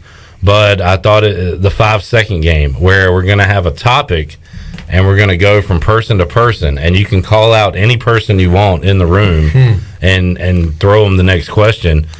But just for an example, I think we'll just go very basic here to start and say name a cereal. Cereal's a pretty good start. And we'll just go any cereal. Okay. All right. 5 seconds to think of one. You got 5 seconds to name one. Think of one and name one. Now, go. No. Who's first? I'll start with Captain Crunch, and I'll say CJ, name a cereal, and then CJ, after you name one, you say the person and say name a cereal. And we'll go around the horn a couple times here. CJ, name a cereal. Okay. Cheerios. Bryce, name a cereal. Waffle Crisp. Chandler. What? You ever heard of Waffle Crisp? That's old. That's when I was like 5. There's so many other ones. I'll take your word for it. Wheaties. All right. So what did you say? Waffle Crisp. And then Chandler. All right. What question? Name a cereal. Shirley's over there. Oh, Frosted Flakes. Wait, he already said Wheaties. Oh my God! All right, so we're gonna name our. This is going spectacularly well. I like that was a joke. Where Chandler, you got so Chandler. Bryce said name a cereal. Okay, and I said Frosted Flakes. Okay. Can I switch the question up? Right now, we're only going cereal. Okay. Just to show how the game's played. All right, Frosted Flakes. Shirley, name a cereal. Fruit Loops. Chandler. Whoops. You can say Could anybody. I go back to Chandler if You I can wanted say to? anybody, yeah. Oh, okay. All right. Clip. What? She just said. Now you okay? Now you had to. Now Did you you had to- die? She looked like she died. No. Oh, yeah, 'cause she I doesn't have was to- thinking of changing the question. Okay. That's why I was. See, that's the thing. I thought we had to change the question every time because then I was No, like, you had to feel like we should have some overall You have to go topic. at least one time around. Yeah. Yeah. Well, no, because you can go in any order you want. Me and Bryce could just go back and forth. Yeah. If like I'm trying to get him out. And when you say you just say a name, you don't have to say, hey. We can go until the pressure. It would get tougher as it would get tougher. Yeah, we can go until the pressure gets to somebody and they can't answer. That's what I'll say. Yeah, All right. you're out. But can we just say just the name rather than You have to remember what everybody said because if I said Because if somebody brings up, somebody Bam, says it's one a quicker second time, to you 'em. lose. Hold on, one at a time my here. bad. You know what I'm saying? What are you saying, Bryce? So I'm saying, since we already know we have to name a cereal, we just say Right, but Frosties, Shirley. And then like as the game, as we pick a new topic, right, it could be the question can change. So there has to be an order so we know who everybody goes? No. Oh. There is no. Nah. So it we could like be to a live. random We like to live life in the fast lane here at Pirate Radio. All right. For example, I say we do this. That was a preseason exhibition game. Okay. That went well. That was the Hall of Fame game right And there. it goes. It goes a lot like those games. It didn't go well. So now let's do movie or TV shows, and you have to say that starts with, and you decide what letter you want to ask. Okay. So I'll ask the first one. Okay. And I'll say, Chandler, name a movie or TV show that begins with the letter S. Schitt's Creek. All right. You did not cuss. That is the name of a show. Okay. CJ. Uh-oh. Name a show or a movie that starts with the letter B. Back at the Barnyard is the first one that came to mind. There it is. Perfect. All right. Wow. Clip. Show or movie that starts with R. Run. River runs through it. Ooh. Good Lord. What? That was like a category, like double word. Shirley, TV show or movie that starts with the letter B. Bad Boys. Oh, I could have said that. Chandler, TV show or movie that starts with the letter L.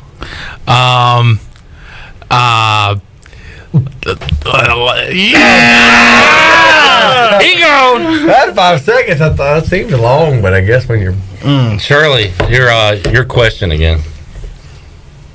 Same question, different person. Yeah. Okay. Bryce, movie or TV show with the letter M. Mighty Ducks. Well done. God, that was hard. He feels like he really accomplished something. Jeez. He's excited. He's like, oh yeah. Thank goodness. Bryce, you're sweating. It's risky. I feel like I had a gun to my head.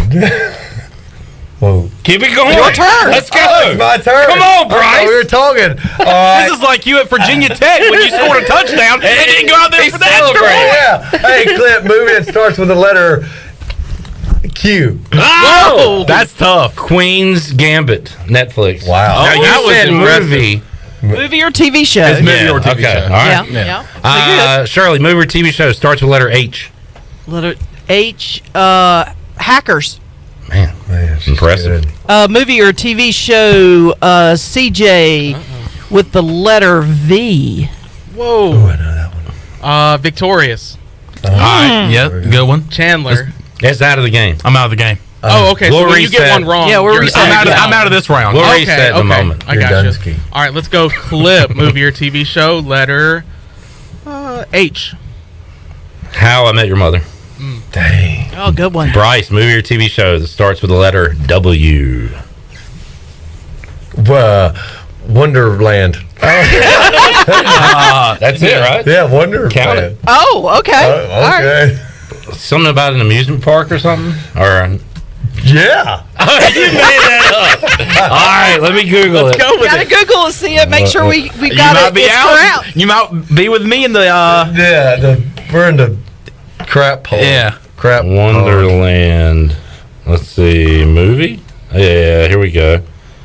2003. Yes. Drama, crime. Have you ever heard of that? Wonderland. Wow, you get credit for it. That is the wildest guess of someone who did not know what that movie was. Val Kilmer, Kate Bosworth, Lisa Kudrow. Oh, yeah. She's my favorite. All right, Bryce, you're in. Okay, Shirley, movie or TV show that starts with the letter N. In No Holds Barred. Jeez. Clip. Movie or TV show that starts with the letter C. Can I? All right, I'm out. All right, so that leaves Bryce, CJ, and myself. All right, y'all go for it.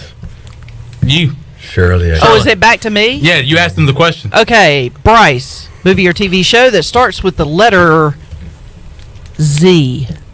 Zombieland. All right, well done, well done, Dang. well done. CJ, movie or TV show that starts with the letter C. C. Cash Cab. Dang. Oh, that's a good one. I love that show. Love that show. Wow. All right, back to Bryce. Movie, TV show, letter E. Enzyme. All right, Dang. it's me and you, CJ. Me and you. A young girl's journey through science. Everybody in 10th Studio grade. A is out. Dang. Studio B, the showdown. The Battle of the Bees. Championship goes to 3 seconds. Okay. Oh God. Oh God. I'm gonna count down into the mic too. Oh, that's hard. Who asked the last question? Was there sudden CJ death? was the last one. Okay, so I asked Shirley. Yeah. Okay, movie or TV show, letter P. 3, P. 2. Private Ryan. Oh crap! It's Saving Private Ryan. It's Saving Private Ryan. CJ's the winner. But isn't there a sudden death? No, once you say it, that's locked in. Not well. I think. Because he doesn't get a chance to answer We in 3 can. seconds. Well, I think we should move on to a new topic. Yeah, let's move on. New topic. Go. My bad. Go. Private Ryan, saving. That was the first thing that popped into my head. I just went for All right, it. CJ, as the champion, you pick the next topic. All right. And it can be kind of broad or, narrow. I feel like pirate radio listeners are in their cars or whatever, and they're going, I bet they're Playing along, they're yelling, They're screaming at the Calling us radios. Oh, morons. for God's sakes! How did Yeah. you not know this Oh, one? yeah. Googling Wonderland. Wait till you're under fire. Private Ryan, saving. Enzymes. All right. I want to see Enzyme. I loved Wonderland, and you're like, oh, the movie with The first and thing you're that like, I thought don't of know. when you said E was Encino Man. Oh, gosh. That's an old one. But Coach Carter. I should have said for C. I still can't think of one for CJ, what's your time? Professor. You want to do That's the athletes? nutty professor. Oh, gosh. Oh God, go. What athletes? Very general. That's a very general topic. How about name but you can say name a player that plays this sport with the letter or something like that. Okay. To narrow it down. Okay. An so- athlete that plays basketball, an athlete that plays tennis, whatever. Okay. So we'll do Shirley. Name a football player beginning with the letter T. Past or present? No, What league? NFL, college? Anything. Oh, Okay, because Terrell Owens. All right. Bryce. Name a baseball player whose name begins with the letter B. Barry Bonds. B. Ooh, well done.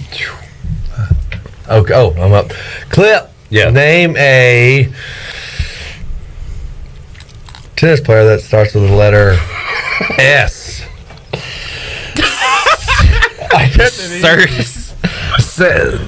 Monticello. I said S. No. For Serena, I figured you That is so tough. That didn't take long. I'm out. I like the way you play. Dirty but fair. That was like Serena live. Yeah. All right, Bryce. Okay, Chandler, name a soccer player of any gender with the letter M.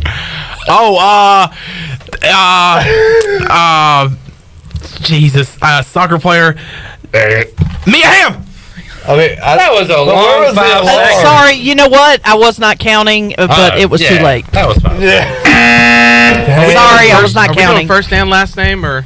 This game sucks. I would think first and last. I would think first, thinking about how we're asking the question. Yeah. I would think it would have to start with the first. But in that Yeah, case, you could have said like Maradona or. Oh yeah, I was thinking first. I'm knocking people out left and right. All right, well, keep it going. Okay. Who's not answering? I guess. Please don't ask Well, me. Oh, it's down to the three of us. Yeah, CJ. Let's see. Name a. Bryce on a power trip here. He's gonna say a lacrosse player. Name a swimmer that starts with the letter M. Michael Phelps. Okay. I'm trying to be fair. Okay, that's good. That's good. I will say Bryce is trying to lob us. They're very difficult balls to hit, but they are softballs. Were you going Mia Hamm there? Or? Yeah. I was going Mega Rapinoe, but Serena Williams. Yeah, I know what you're doing. Okay, There. all right. All right, CJ. All right, Shirley. Let's go. Baseball player, letter S.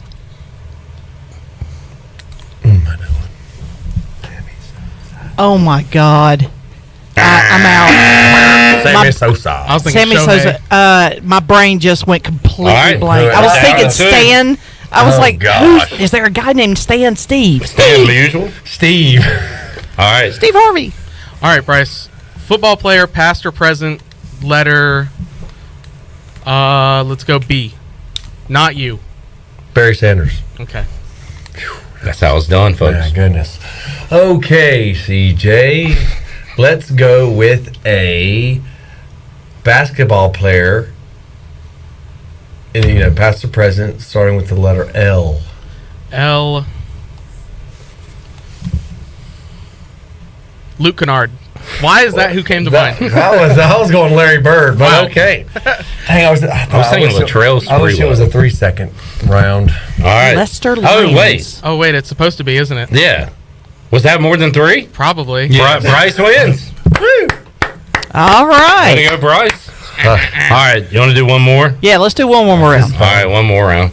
Bryce, you get to pick the overall overarching Okay. topic. Well, we're good. We've done athletes. Let's go. We'll just go college mascots.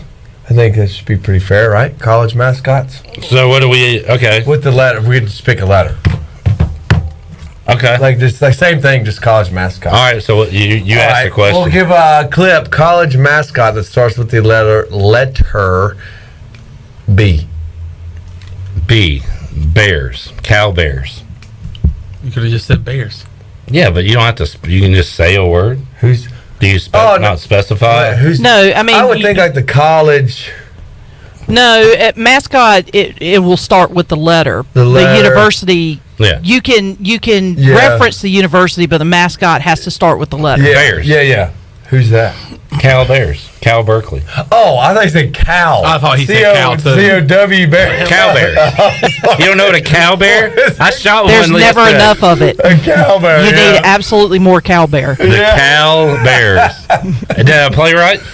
Yeah, Cal right. Cal Berkeley. But yeah, that works. CJ. Okay. Mascot that starts with the letter R. R. Raging Cajuns. Oh, wow, well that's done. good. Well done. All right. Let's go Shirley. Mascot with the letter N.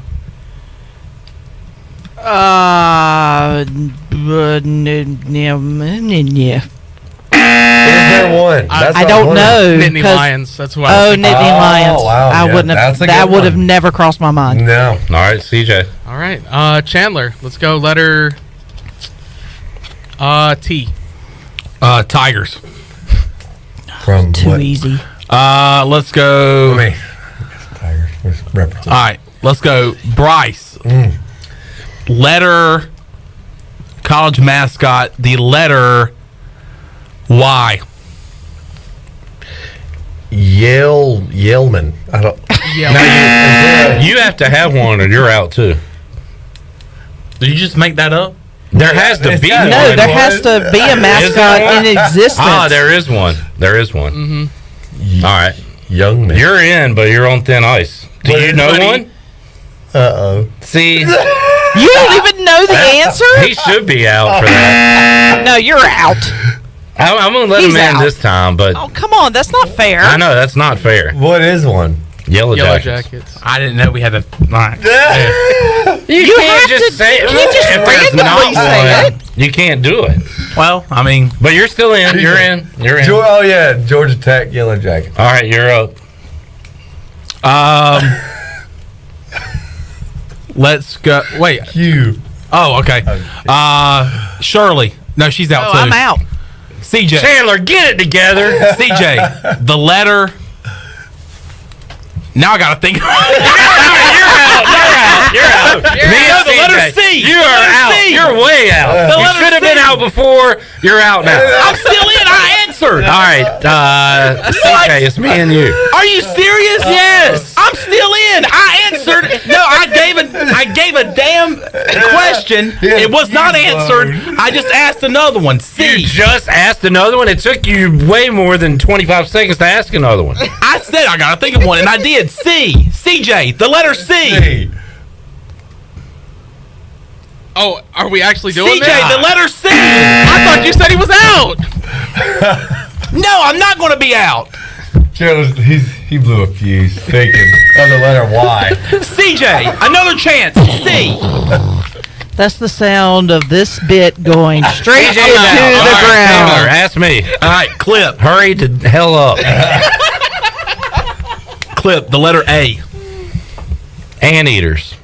Oh God, Jesus. This one. Yeah. Cal, one of the Cal schools. Irvine. Or is the Anteaters. All right, Chandler. D. I'm going to go with. Oh, I'm out. All right, Rocky first day of the 5-second game. I like that game. I think we can grow from this. Oh, for sure. I mean, and there's tons of topics we can do: food, music, cars, like anything. It's like categories. There you go. Just with more people getting angry and. All right, and we didn't really have a fight there. We almost. Chandler was on tonight. I was just like, I didn't even think about. I was just throwing a letter out there. Well, it's gotta be. Like, I'm gonna get everybody. I'm gonna go Z, Y, Q, and I'm gonna win this game. You gotta have a game to play the game. Oh man! All right. Speaking of games, let's open up the booty bag and play a little game here. Oh. Booty, booty, booty, booty, booty everywhere. Booty, booty, booty, booty, booty everywhere. All right, if your name starts with the letter,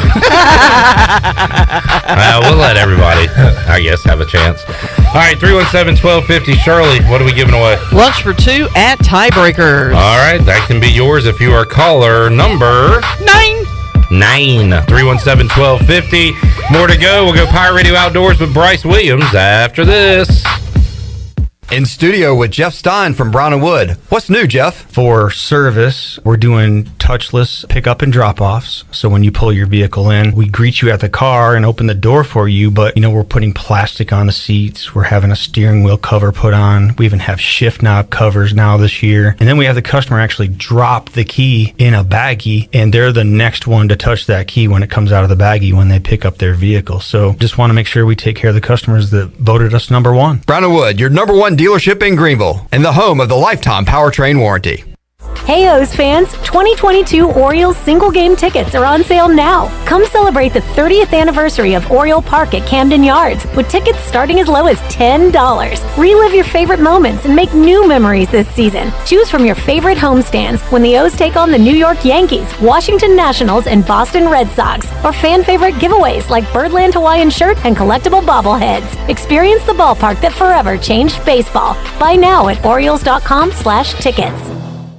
I can't think of anyone who doesn't love a clean car, but how often do you actually go to the car wash? Does it take too long, or maybe it's just not a very nice place? Tommy's Express changes everything. Our wash is bright, inviting, clean, and fast. I love the flat conveyor belt. So easy to pull onto, much smoother ride, and safer for my car. And when you join Tommy Club, you can wash as often as you like for one low monthly price. I save money and time. We're Tommy's Express. At the corner of Greenville Boulevard and Red Banks Road, Greenville. Experience next-level adventure with Kawasaki Terex KRX 1000 sports side-by-sides featuring a combination of trail-taming power, sporty performance, and rugged capability. Whichever Terex KRX 1000 model you choose, you'll experience the ability to take on the toughest trails with unmatched comfort and confidence. Kawasaki Terex KRX 1000, your world, your adventure. See them today at Ron Ayers Motorsports, Highway 11, north of the airport in Greenville.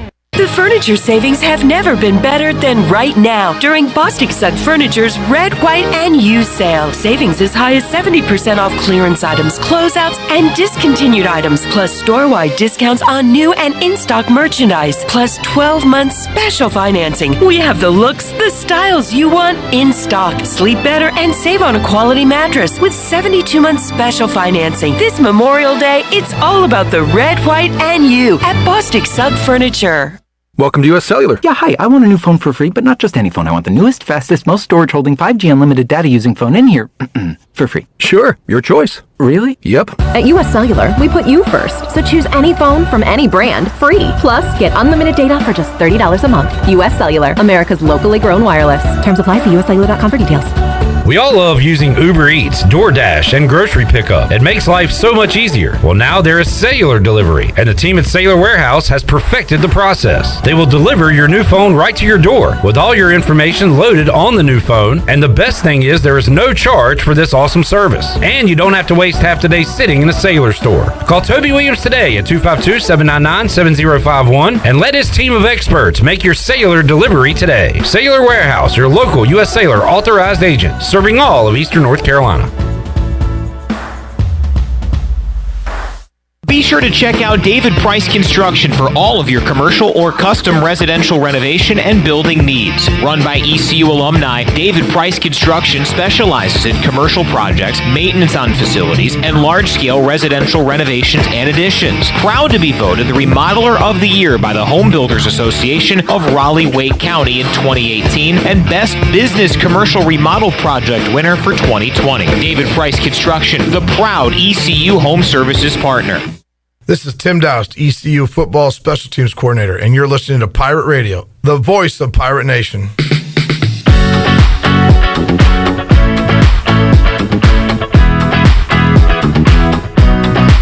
You're listening to Hour 3 of Pirate Radio Live. This hour of PRL is brought to you by Bud Light, reminding Pirate fans to stay in the game and drink responsibly. Bud Light, the official beer of the ECU Pirates, and proudly distributed by Carolina Eagle Distributing since 1989. Now, back to the show. Welcome back. Quality Equipment is your full-service John Deere dealer with 28 locations to serve you. Quality Equipment is open in Winterville, next to Sam's Club, or visit qualityequip.com to find the location near you. And congratulations to Jeff Worthington of Winterville. Picked up lunch for two at Tiebreakers. Tiebreakers is open every day at 11 a.m. and is the best place to watch your favorite sports while enjoying the best wings in town, along with sandwiches, appetizers, cold beer, and more.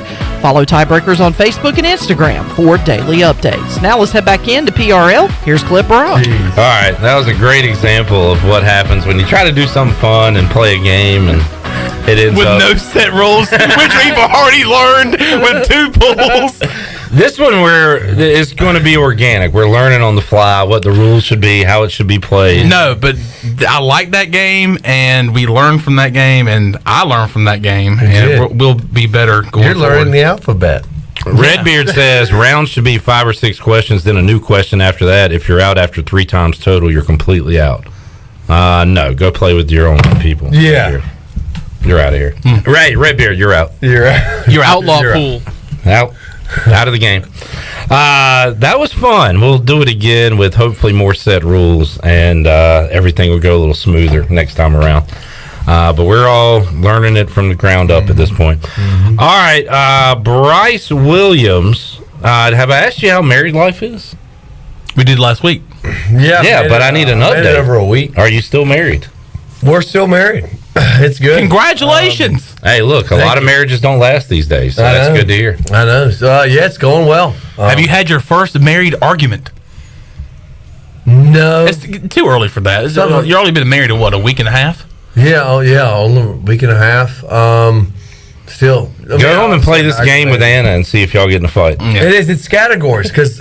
Hey, let me go play with you. And I win all the time. And it was words that was like, I think it's like sound or foods or something. And I wrote down a lamb sandwich. Lamb sandwich? Yes. And her whole family went against me, said, that's not it. So I Googled it. Wouldn't you know a lamb sandwich, and they still didn't count me a point. I'm like, you got wow. Yeah. There's proof. Yeah. Anyway. Yeah.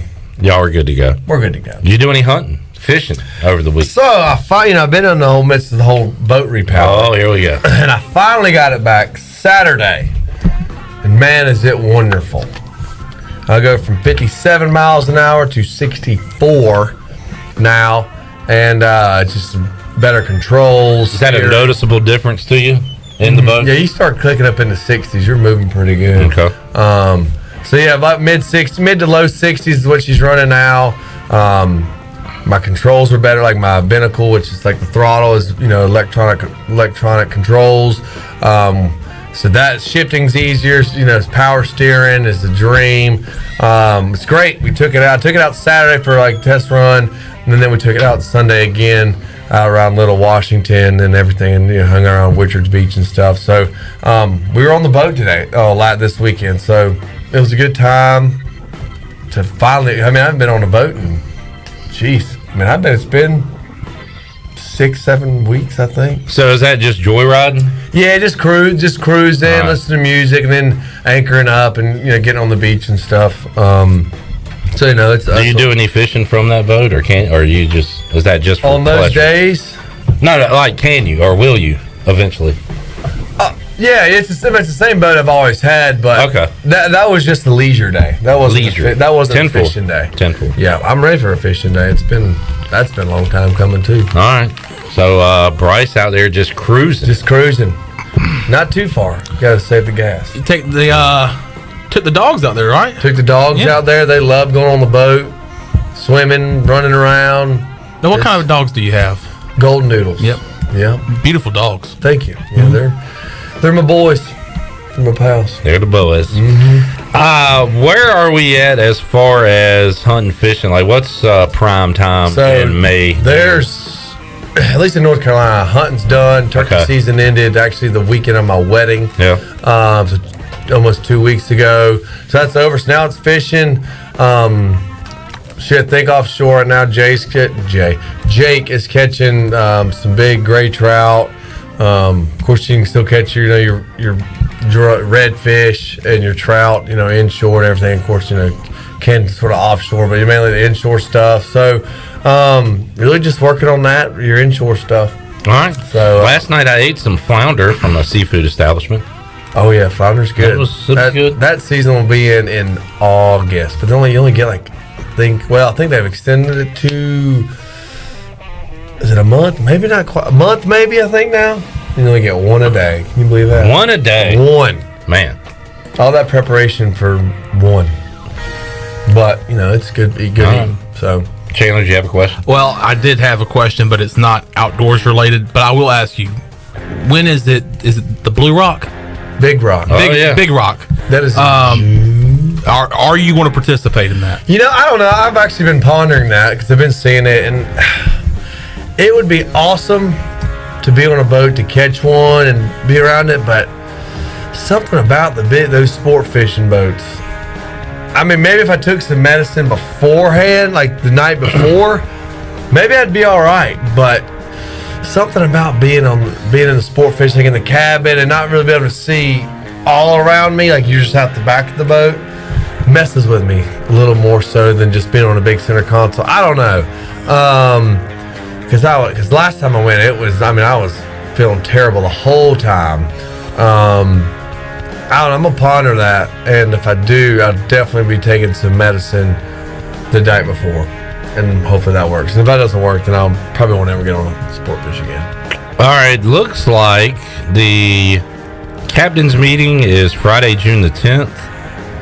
There is a reception party, and then I guess that means the tournament begins on the 11th. I think so. That sound right? I think it's a week.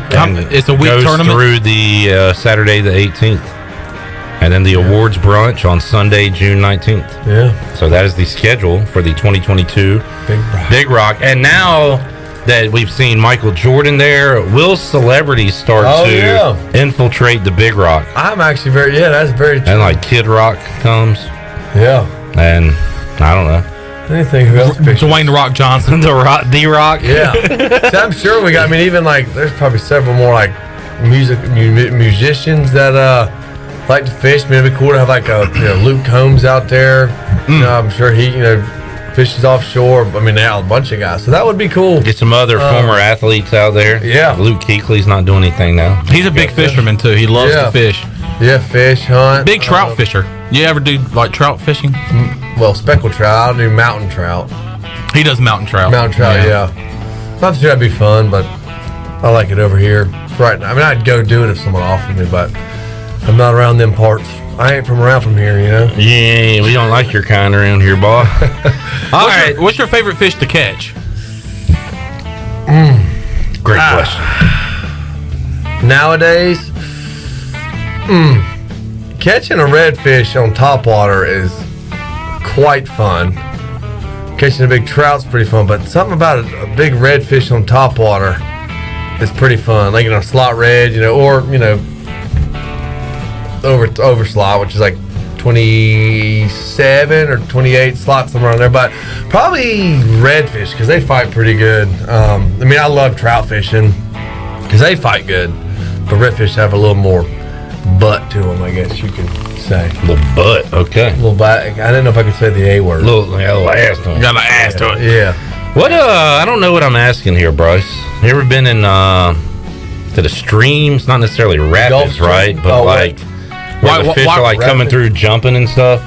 Oh, like in the stream? Oh no, I've never been like up in the mountains. Is that where that is? Okay, so that's like a mountain stream, and you got fish. Yeah, fish coming through. I mean, I've done like a long time ago, but it was just like a normal stream, like you kind of see on the side of the road in the mountains, like a small, maybe it's about as wide as the building, and then shallow, waist deep, fish knee deep, right? Catching little trout. What do you catch those like with the net or something, right? Or fly fish for them, but I just use like a small like ultralight reel. Okay, it's like it was like this little Berkeley worm. I mean, it was like. But you're in the water. Yeah. I mean, you don't want to cast. Because obviously when you walk, you're stirring up all the sediment. So you obviously don't want to like walk downstream because you're fogging up. You want to walk upstream to still have the clear water. And you got to be sneaky about it too. So most time, the trout like to hang out. Like if the water's coming over this, like I say, there's a rock coming over it. And it's coming over there. It kind of creates a little pool and stuff and they can ambush things. So you just sort of, it's pretty neat. There you go. Pretty fun. Pirate Radio Outdoors, Bryce Williams. Let's take another break. We'll come back. And I might throw Bryce a few questions from yesterday, a new week of questions that we asked our ECU baseball players, and might have some weird ones for you. We'll find out if Bryce would rather explore deep space or the deepest parts of the ocean when we return after this.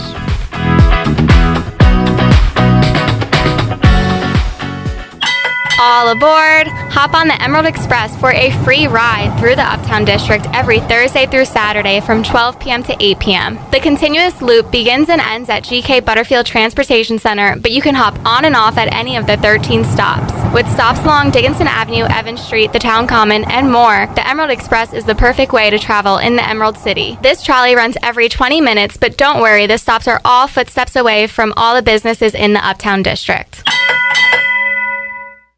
You've worked hard to make your business successful, and that's why it's really important to always have a bank that's in your corner when you need them. This is Chris Richards from First Bank, and our experienced team of local bankers includes Lee Watson, Ashley Capps, Bonner Latham, Josh Hooten, and Heath Nisbet. To get the business services that are right for your business, come and see one of our experienced team members at First Bank on Arlington Boulevard in Greenville. First Bank, together with our customers, we're creating a world where individuals and communities thrive. Member FDIC. Although innovative new resources such as digital media and social networks have grown in popularity, smart marketers recognize that printing is a mainstay. We live in an age of computer hacking, scams, and fly-by-night businesses, so it's reassuring to consumers when they receive printed marketing pieces. It exemplifies business confidence and conveys a high level of commitment. It also fosters trust, which leads to engagement and ultimately brand loyalty. When you're ready to grow your business, come to PIP, where business goes to grow. Pirate fans, the 2022 football season is going to be one for the record books. East Carolina is coming off a 7-win bowl season, and 2022 is shaping up to be even better. The Pirates need you to pack Dowdy-Ficklin Stadium this fall with a great home slate that includes in-state rival North Carolina State. The American Conference schedule features home games against UCF, Memphis, Houston, and Navy. Season tickets are on sale for as low as $125. Get your tickets today by visiting ECUPirates.com. Hi, this is Jeff Charles, and welcome inside the booth. Was it really that surprising that basketball coach Jay Wright retired? I'll have some thoughts coming up next. Baltimore Orioles baseball. Hit out to right field towards the gap. Going over is Carlson. It bounces on the track and off the wall. Mullins is going to score from second base. Mancini will hold at third. It's an RBI double from Santander. And the Orioles, their lead grows to 4-0 in the fifth. Catch all the action right here on Pirate Radio, the voice of the Pirate Nation.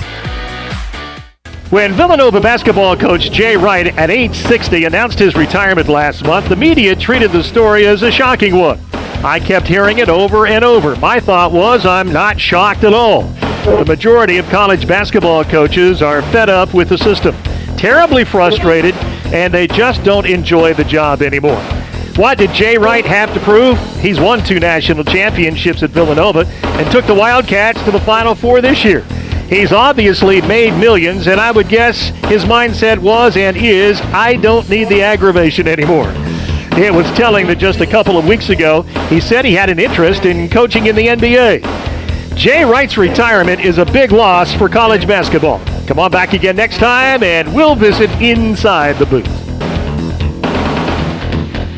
Great food, great atmosphere, and great service is Ottavola Market Cafe. Ottavola is simply a restaurant that focuses on that, being a great restaurant. There's something for everyone at Ottavola. The menu offers a variety of great choices like pastas, pizzas, sandwiches, soups, salads, and seasonal rotating selections. Lunch or dinner, Ottavola is always the right call. Call ahead and get Ottavola to go, or stop by the bar for a drink with friends. It's simple. Come and eat at Ottavola Market Cafe, Red Banks Road next to Food Lion, and OttavolaMarket.com. Ottavola, Pirates supporting pirates. Pirate Radio is the voice of the Pirate Nation.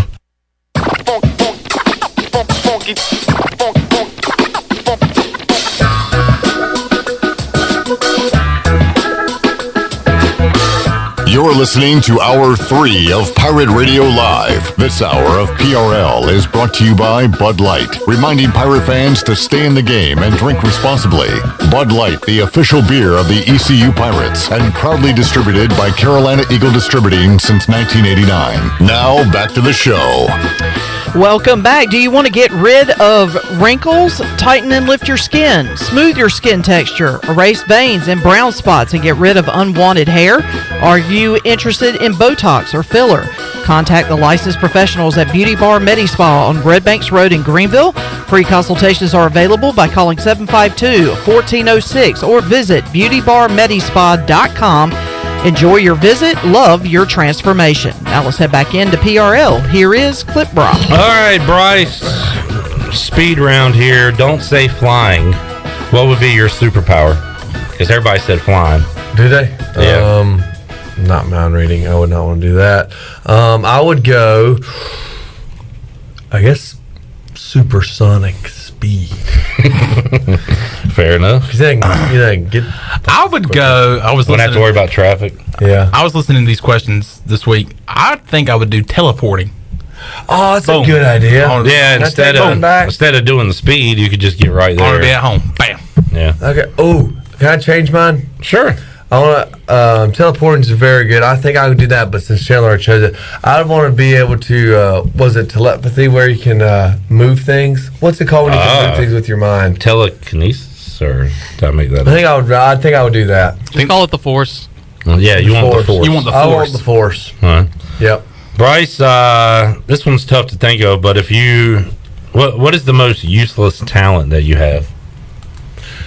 So, for example, Ryder Giles said he was the best out of anybody at picking up pine cones. He said his method was better than anybody's. Clip said that his was throwing things in a trash can. Throwing things into the other things. That's pretty good. Clothes into a hamper. Trash into a trash can.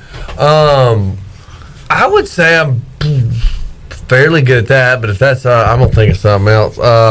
My best useless talent. That's kind of tough. Yeah. I feel like I can make pretty good scrambled eggs, pretty good eggs and omelets and stuff. My man makes good eggs. You have talent. Yeah, because I can flip when it's eggs is out in the pan, I can flip it pretty good. I'd say that. Bryce, speaking of eggs, earlier in the show, you have a talent of adding on to already good foods. You said when you have a sausage dog, you like to throw a fried egg on it. Throw a fried, like a scrambled fried egg. Like not just chopped egg, but like just that scrambled egg, but it's all one piece. Yeah. And then maybe wrap it in the sausage. Damn, that sounds good. Put it on the dog. But I get the fresh link dog. I like that better than the smoked. I do as well. And that's from CD. God, I could eat. I'm hungry. All right. You have a boat. What is the name of your boat? Because this was, if you had a boat, what would you name it? I don't have a name for it. It's a blackjack. Is the name, like the make of the boat, model, whatever. I guess Slim. If I didn't, that was actually pretty good. I guess I could go after my. I guess I could do like two dudes, as in play on words on like doodles. That's my. Dudes. All right, just make sure you have those doodles on that boat every time. People would. People be maybe taking that a different way. I guess I could just do dudes. DOOD. Yes, dudes for doodles. Dudes. I guess that's just off the top of the head. All right, and finally, Bryce, how many phone numbers do you know by heart? Off the top, Pop. I would say I at least know 10. Yeah, I put it around 10. 10. Immediate family. Yeah. And so a few others. Yeah. There was one more that you talking about exploring. Yeah. Oh, yeah. Deep space or the deepest parts of the ocean? I think I'm going deepest parts of the ocean because at least I'm still on Earth. At least something happens, I could potentially make it to the surface. And you swim to the top of the water. But you imagine something goes wrong in space, bye-bye. And then you're like alive. Well, I guess unless you. How terrifying would that be if you're just floating out in space? And you're seeing Earth, and you're just going away. And it's getting darker and darker and darker. I'm going deep space. Redbeard had a number earlier that a lot of people should know, and you can call this number tomorrow to win in the booty bag 252-317-1250. That is a number that we all know. Yeah, that is. I know that number. Mm-hmm. All right, Bryce. Think of all the cool fish and animals down there you've never caught before that you'd see too. Oh, I know. That'd be awesome to add to your. I wish I was catching you instead of swimming with you. Yeah. All right, Bryce. That was fun. We'll play more of the 5-second game next week. We'll bring that back. Can't wait. Chandler, we'll see you tomorrow. All right, buddy. Shirley Rhodes, CJ Schaefer, and the crew here at Pirate Radio. Thanks for tuning in today. We'll talk to you Wednesday, 3 o'clock on Pirate Radio Live. Thanks for listening to Pirate Radio Live, an exclusive presentation of the voice of the Pirate Nation. This is Pirate Radio, WGHB Farmville, 1250.